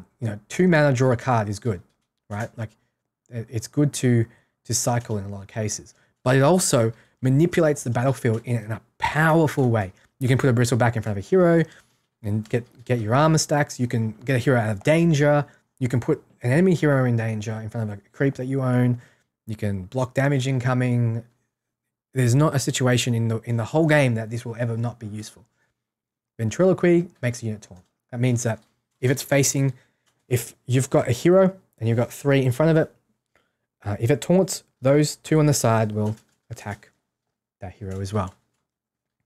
It's good for casting on an enemy so you can attack and kill it. It's good casting on one of your stronger heroes so it blocks damage. It's great. Stalling is really important, Rover, because there's a lot of cases where you know that they have a really powerful spell in their hand. You want them to use it before you commit. Or it might be that they have buffs and it's better for them to use it first and then you kill their hero because then you get a 2-card advantage instead of a 1. So stalling is really good. Eclipse, we talked about. Thunder God's Wrath, we talked about. Frostbite, we talked about. Dimensional Portal. Now, this is like the Summon a Melee Creep in any lane spell. It costs 1 more, I believe. But it summons 3 creeps instead of 1. But it has to do it in the lane that you're currently in. So this is a good go-wide spell. It's good for your blue-green decks. It's a great spell. In a lot of cases, it creates bodies to block. It creates bodies to attack. It's good with siege ladders. It's good in every single case I can think of. It's not game-winning, but it helps. And it's a good card. I'd include it in a lot of blue decks. Annihilation. Condemn all units. This is the clear the board spell. Clear it. All of them are dead. Doesn't matter what their health is. Doesn't matter what their armor is. This is the ultimate control card. This is, you put in all control decks. Hard control decks with blue. This is in there because you let a lane go. You just let a lane go. When you reach 6 mana, that lane gets annihilated. That's it. Suddenly you don't have to worry about it anymore. Keep in mind you need to have a blue hero in the lane you're annihilating, so you will lose a blue hero. That's fine. It's a good card. We talked about Athletic Shield, Act of Defiance, Modified Allied Creeps with armor and attack. Act of Defiance is your ultimate go wide buff. We talked about making those 2 health creeps stronger. This is how you do it. Give them 1 armor. Really good. It's great when you have already a wide board and you want to finish it. It's a good finishing card. Slightly cheaper than the Emissary of the Quam, which costs 8, which buffs them up. But you can do this earlier. Divine Purpose makes a hero immune forever. Forever. Modify a unit with damage immunity. Can't take damage ever. Only thing that can kill him is condemns. So you just make a hero permanently invulnerable. This was in a deck on packs, which already buffed heroes up to points where they couldn't die. So this had no purpose. It had no divine purpose in that deck. This is great. This is great in a deck that has weak heroes. If they're weak, suddenly your 3/5 hero is, doesn't matter, it has 5 health. Doesn't matter. Whew. What are you talking about, Rover? Do all effects only work in the current lane? Yes. Yes, yes, yes. Modify ally creeps, only the lane that you're in. All right, you can see... let me show you. Okay, Grazing Shot. You can see the arrows here means you can do this in any lane. Okay, but if it doesn't have the arrows, it's only in the lane that you're currently in. Okay. Now, Divine Purpose, great card. but situationally. Okay? Not good when you already have tough heroes because you've wasted 7 mana, essentially. Truth of Power we talked about is crap. Hero's Cape, 16 health. If you spend 15 gold, you're basically giving him a divine purpose because nothing is getting through 16 health. Okay, you put a Hero's Cape on something, it's surviving 3 turns easily. And 3 rounds, I mean, is basically half the game. So it's if you want something to survive, pick it up. Healing Cell, very useful, only costs 3. Heals for 6. You can use it on minions. You can use it on your heroes. But most of all, you can use it on an enemy hero. Now, an enemy hero is about to die and leave the lane that you're winning. Maybe you want to keep him there. Maybe you want him not to go into a lane to help another lane out. Maybe it's a Rix, for example. You don't want the Rix to die and be rapidly deployed somewhere else. You heal it. You heal that hero. It survives and it's stuck there now. So healing can be used against your enemies as well. All right. Horn of the Alpha, 25 gold, most expensive amount in the game.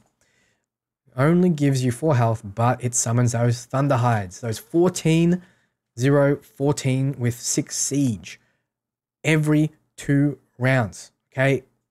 If you get this early, which will be hard in anything but a ramp deck, and you keep playing those Thunder Hides, I don't see how they can come back from that because that's just continually 6 siege damage no matter if they're blocked or not.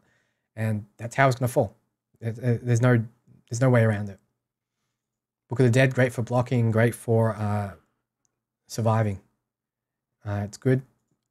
It's also great for green decks because you'll have a lot of creeps that are dying in that lane because you have a lot of creeps. And then they all die and you activate this and suddenly you've just got 2/2s now that have substituted for the creeps that have died.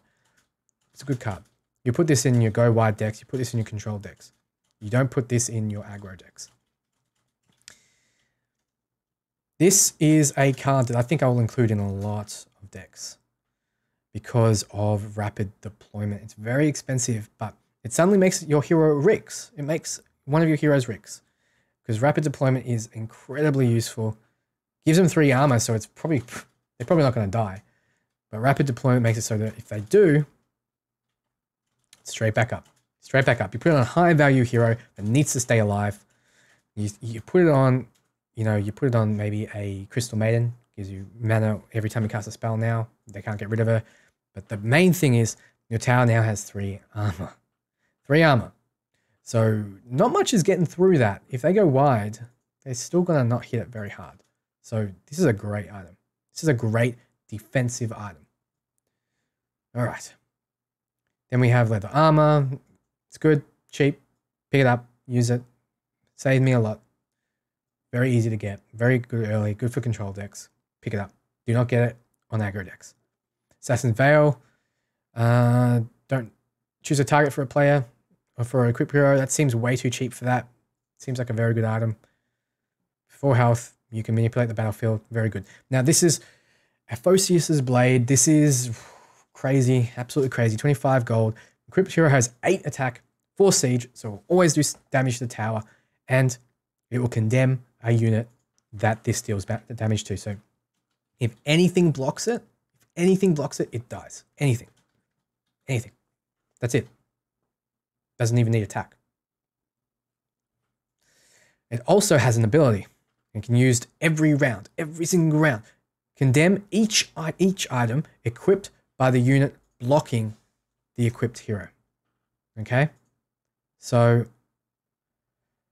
you destroy their items as well as killing them. You destroy their life. You destroy everything about them. They are nothing. You put this on the bricks, you rapidly deploy him in different lanes. Hopefully he has less health so he can die a lot. And you just kill all their items and kill all their heroes. And you just win the game. You win the game with this. Aphostheosis. Aphostheosis. Okay, I think I got that. Wouldn't Book of the Dead also work for Parallax and the Barrack spell? Yeah, for sure. It's great for going wide. The more creeps that you spawn in, the more charges it gets. Kinfo Musket. It seemed like it would be useless because it's only 2 attack, but that 2 damage to a unit really helps. It really does, and there's only 7 gold. So this is a good item. Just straight up good. If you need to do little pickoffs, you need to get charges like on Necrophos or on a hero that has Book of the Dead. It's a good spell. Shiva's Guard was used against me, reduces your attack, modifies them forever. If you equip this to your hero and you apply it to other heroes, the enemy heroes lose 2 attack forever. This goes late enough and some heroes might have 0 attack. It's a good item. You want to make sure you kill whoever's it's facing, or you don't want to be facing them at all. 3 gold for 2 attack, very, very useful. Very, very, very useful. Cheap, easy, quick. Pick it up if you need to control the board. Now, Blink Dagger. This is one of the most powerful items in the game as well. Gives him 2 attack, but that's not what's important about it. The fact that it's 7 gold is stupid because it's so powerful. You can, every 2 rounds, move this equipped hero to another lane. This is like rapid deployment, but better. Because, do I even need to explain it? Like, you control the game. You control the board because you can cast spells wherever you want. You can put your strong heroes wherever they need to be. So good. So damn good. Fountain Flask fully heals a unit. Cost 1 more gold than your healing potion. And instead of healing 6 to heal, fully heals. Straightforward. Golden ticket. Get a random item from Secret Shop. Most Secret Shop items, because they're random, will be, above the 7 gold amount. So this, on average, will be good. Sometimes it will be bad. Sometimes you'll get a 3 gold item for 7. Okay? Could be good. Could be bad. It's cheap. Pick it up. Try it out. See if you like it. In a tournament setting, you wouldn't want to use this because it's random. Stonehill Cloak. Modify equipped hero with 2 health after combat phase. This is similar to the Stone Hall plate. These 2 combined together will make your hero stupidly tanky over time. You get more armor and more health every single round. Put them together, it'll be funny. Be really funny. Downpour Scroll, when you see this, pick it up. Pretty much always. I didn't pick up after I had one. I didn't pick up an extra one because I didn't need it. And then the second time I didn't need it. And then the third I picked up the second. Almost always this is useful. This returns your hero to the fountain and heals them when they're at the fountain. And then you can deploy them straight away at the end of the round. Great. Gets them out of there if they're ready to kill the tower. Gets them out of bad situations if they're in one. Great. Great, great, great. Shield of Basilius just makes everything really tough. Very cheap. Good, good, good, good. Draw a card. It's expensive for draw a card. Usually wouldn't pick this up, but it's a great stall tool. You stall out a turn. You draw a card. It's value. It's 5 gold. Stall a turn. Draw a card. That's what it is. Phase Boots, very, very, very, very powerful. Look, 4 health is enough to make it useful for 6 gold. That's cheap. And you can also swap a hero that it's equipped to with any of your allies in that lane.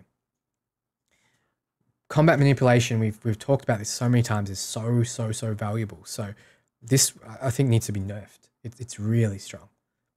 And same with Blink Dagger. They're both extremely strong items. Red Mist Maul, you're always doing 5 siege damage to the tower. If you put this on the hero, you're going to finish the game like that. Okay, this is a good item if you're trying to rush that tower down. There's nothing they can do even though they block it. They're still taking 5 siege. 5 siege is a lot. 4 health, look at this. 6 gold, 4 health. 3 gold, 4 health. For 3 more gold, you can manipulate the field, which is amazing. Okay, almost at the end now. Stonehill Pike.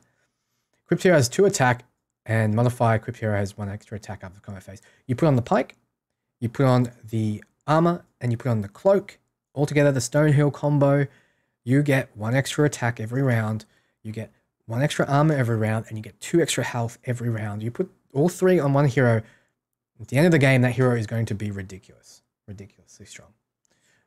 It's a big investment to do so, but that's the combo, I guess. Shop Deed, you spend 22 gold. I need to explain this. Spend 22 gold, you activate it, and then from that point on, for the rest of the game, your secret shop item is free. Okay? So every secret shop item from that point on is free. This is the best card in the game for a ramp deck, for a deck that gets gold, because you've just made it so you get your items for free, and then you can use that gold to buff up your minion, which can hit face for a ridiculous amount. So it's a crazy card.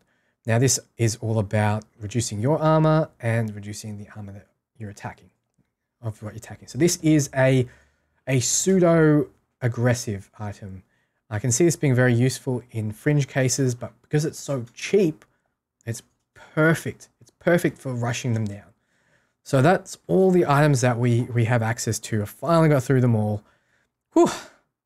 That was great. So any questions, guys? Any questions?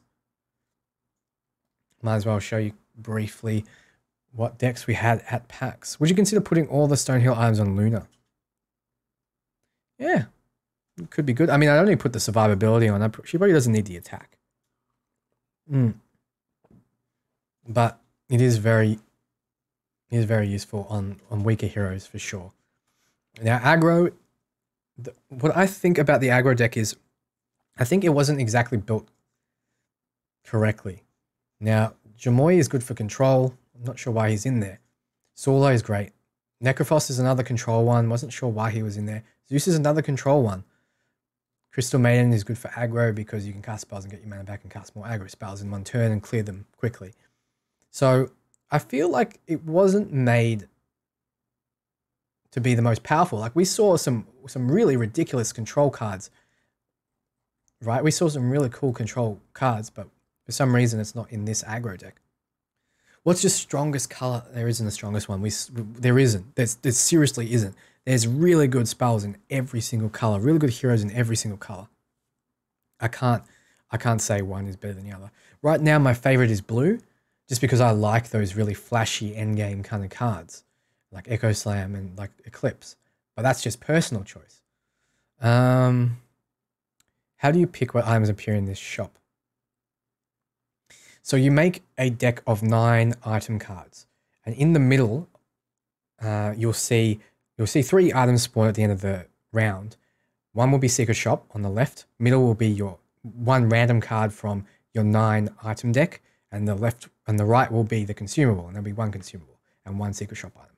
And so if you buy one from the middle, the next random one will spawn, next one around until you get through the 9.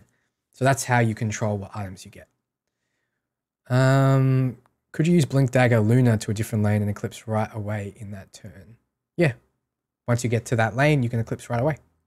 It doesn't need to be Luna to use Eclipse. It just needs to be any blue hero. Yes, Twist Cone, we did. Siege damage given to the tower, the card hits something in front of it. Yes, siege damage is if it was blocked. If it has 5 damage and 5 siege, if it attacks the tower directly, it will do 5 damage. Then if it was blocked, it would still do 5 damage because it's 5 siege damage. If that makes sense. All right, so with the aggro, I'm not sure why the Steam Cannon was there either. So those cards didn't make sense to me in this deck. I wouldn't have put them in. So I think they just put them in just to kind of show off what cards you can use. But the Vandal was a good choice. Dimensional Portal is a good choice. Disciple of Nevermore, really good choice. Assault Ladders with the Solar Khan is great. Untested Grunt is great. Grazing Shot is great. Bit of Late than Never is great. Frostbite is great. Strafing Run. Battlefield Control is okay, but I mean, better in control. So overall, the deck is pretty good, but it had a few cards I didn't think belonged there. Then we have the Econ Ramp. When I think about multicolored cards, I don't think they're going to bring out multicolored yet, but I mean, items are multicolored cards. I don't think that's on their agenda right now. Does Cleave plus Berserker's Call hit even wider? Yes. No. It'll only hit the 3 that you've Berserker called, sorry, if it's got Cleave. All right, Econ Ramp. I think this was a better constructed deck. You have your Lycan and you have your Rix. Rix helps you ramp. Lycan helps you go wide. Phantom Assassin helps get rid of those specific heroes.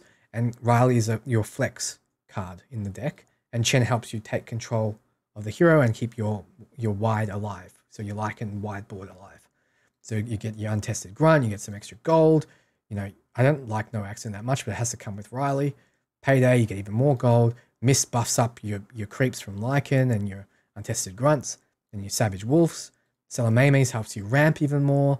Your Convoy gets a ridiculous amount of damage from your Payday, from your gold mines. You can finish the game with Convoy. And you have your Steam Cannon, much better in this deck, much better in this deck. Really good card because you get the 7 mana pretty early because of Selamame's favor. You can start picking off things. Hand of God helps you keep them all alive. Then you have your Thunderhide pack to finish the game, if you want. And then you've also got your Horn of the Alpha for more Thunderhides. Great deck, fantastic deck. Control is what I played as. You know, you got Keith, Luna, Bristleback, Zeus, Earthshaker, all really good in the deck. You've got New Orders, help you control early. The Fat Magi, thanks for following. Really appreciate it. Cunning Plan, my favorite card. One of my favorite cards. Tower Barrage helped me win. Clear the deck, didn't use it. Viscous Nasal Goo, didn't use it either. Foresight, really good card draw. We know about that, draws 2 cards. Fighting Instinct, not that great. But anyway, your big spell, then you got your big spells to end it with Eclipse, Echo Slam, Thunder God's Wrath, and Time of Triumph. That's how you end the game, with those 4. And then everything else is to control. Then you have Armored Cleave. Now, the reason I didn't think this was, I think this was the weakest deck of the 4. And the main reason why is it just all didn't kind of work together. You know, you have these big bodies and you have ways to armor them up, but then you have something like Divine's Purpose as the top mana, the highest mana cost card in the deck, but it does nothing to help you. It gives you damage immunity, which makes them immune forever, but you have cards like Axe, which no one's going to be able to kill anyway. You have cards like, where is it? Smeevil Blacksmith, which gives 1 armor to a random allied hero, so permanently modifies them with 1 armor. You have cards like that just make your heroes stronger forever. You know, and then you have, you know, stuff that seems control-y, but then Divine Purpose doesn't seem to make sense there. And there's nothing you can really use to kind of get rid of a high priority target besides Duel, and that relies on your red hero being stronger. There's nothing that you can really do but can try to manipulate the board state with really tough heroes. But if your hero dies, you're out of luck. Like if one hero just gets killed, you've got nothing else you can do. Like all these cards are dead. Like how can you duel without a hero? You know, how can you Poise to Strike? How can you Grand Melee? This is just double-edged sword there. So, so yeah, I didn't see that very strong. It's 3 AM here. See you, Fat Mad Guy. Good night. I'm actually going to head off as well. So would deck 2 work better if you replace Riley with Necrophos? Yes. Yes. That's a really good pick up there. You've done well. That if Riley was replaced with something more control-y, yeah, definitely. Because Riley is really weak. He's a really weak hero. So if Necrophos was there, then you could play more of the late game control game, couldn't you? Because you could pick off their improvements. You can apply the Nether Wards. Would definitely be a lot better. And then you get heaps of gold from your late game. So yeah, definitely. Thanks for the great work here, and thanks for the guide. 3 AM here, need to sleep. See you, Suko Shobits. Ariana, when it comes to damage immunity, it says unit, which means you can use it on a creep. That is true. And I saw one game where they use it on a creep to just make the creep immune forever. So yes, but the problem with that is this does not make great creeps. I mean, you've got your Bronze Legionnaire, but that's already got 2 armor. You don't need to worry too much about that. And then you've got Mercenary Exiles. That's the only one I can see it being good on. But then again, you can spend your gold to make it healthier. So you can use it on this, but it's already an 8 body. It doesn't really need it. Savage Wolf is the only one I can see it being good on because it continues to get more attack, but it only gets 1 attack every round. So it's not that powerful. Its power comes from the fact that it survives more every round. Ogre Conscript is 1, but it has 2 armor and 7 health. Like, the deck is not that great. It needs more to it. Hey, Freebaits. Won't leave without... all right. Oh, what a round. What a round of talking. I've been talking for a long time now. So, all right. I'm going to head off. Thank you so much for watching. Thank you for letting me get through all of this. I will be back, not tomorrow, not this time tomorrow, but this time day after. Okay. So it's either Sunday or Monday for you. It's Sunday, I think 2 PM Pacific Standard Time. And it's Monday for me, roughly 9 AM in the morning. Okay. And that's in Australian time. So that's when I'll be back, but I won't be talking more about the decks. I'll be playing a game. So it'll be watching me play some games, having a chat. You can ask me any questions during the games. It'll be a lot easier for me to reply when I'm not talking about all this complexity. So, whew. Time to head off. Thanks, Ariana. Thanks, Free Baits. Thanks, Rover. Thanks, all of you that are in the chat. I'm not sure. I'll check the Discord after. Hopefully they've told me who won. But thank you, PPLP. Catch you guys later.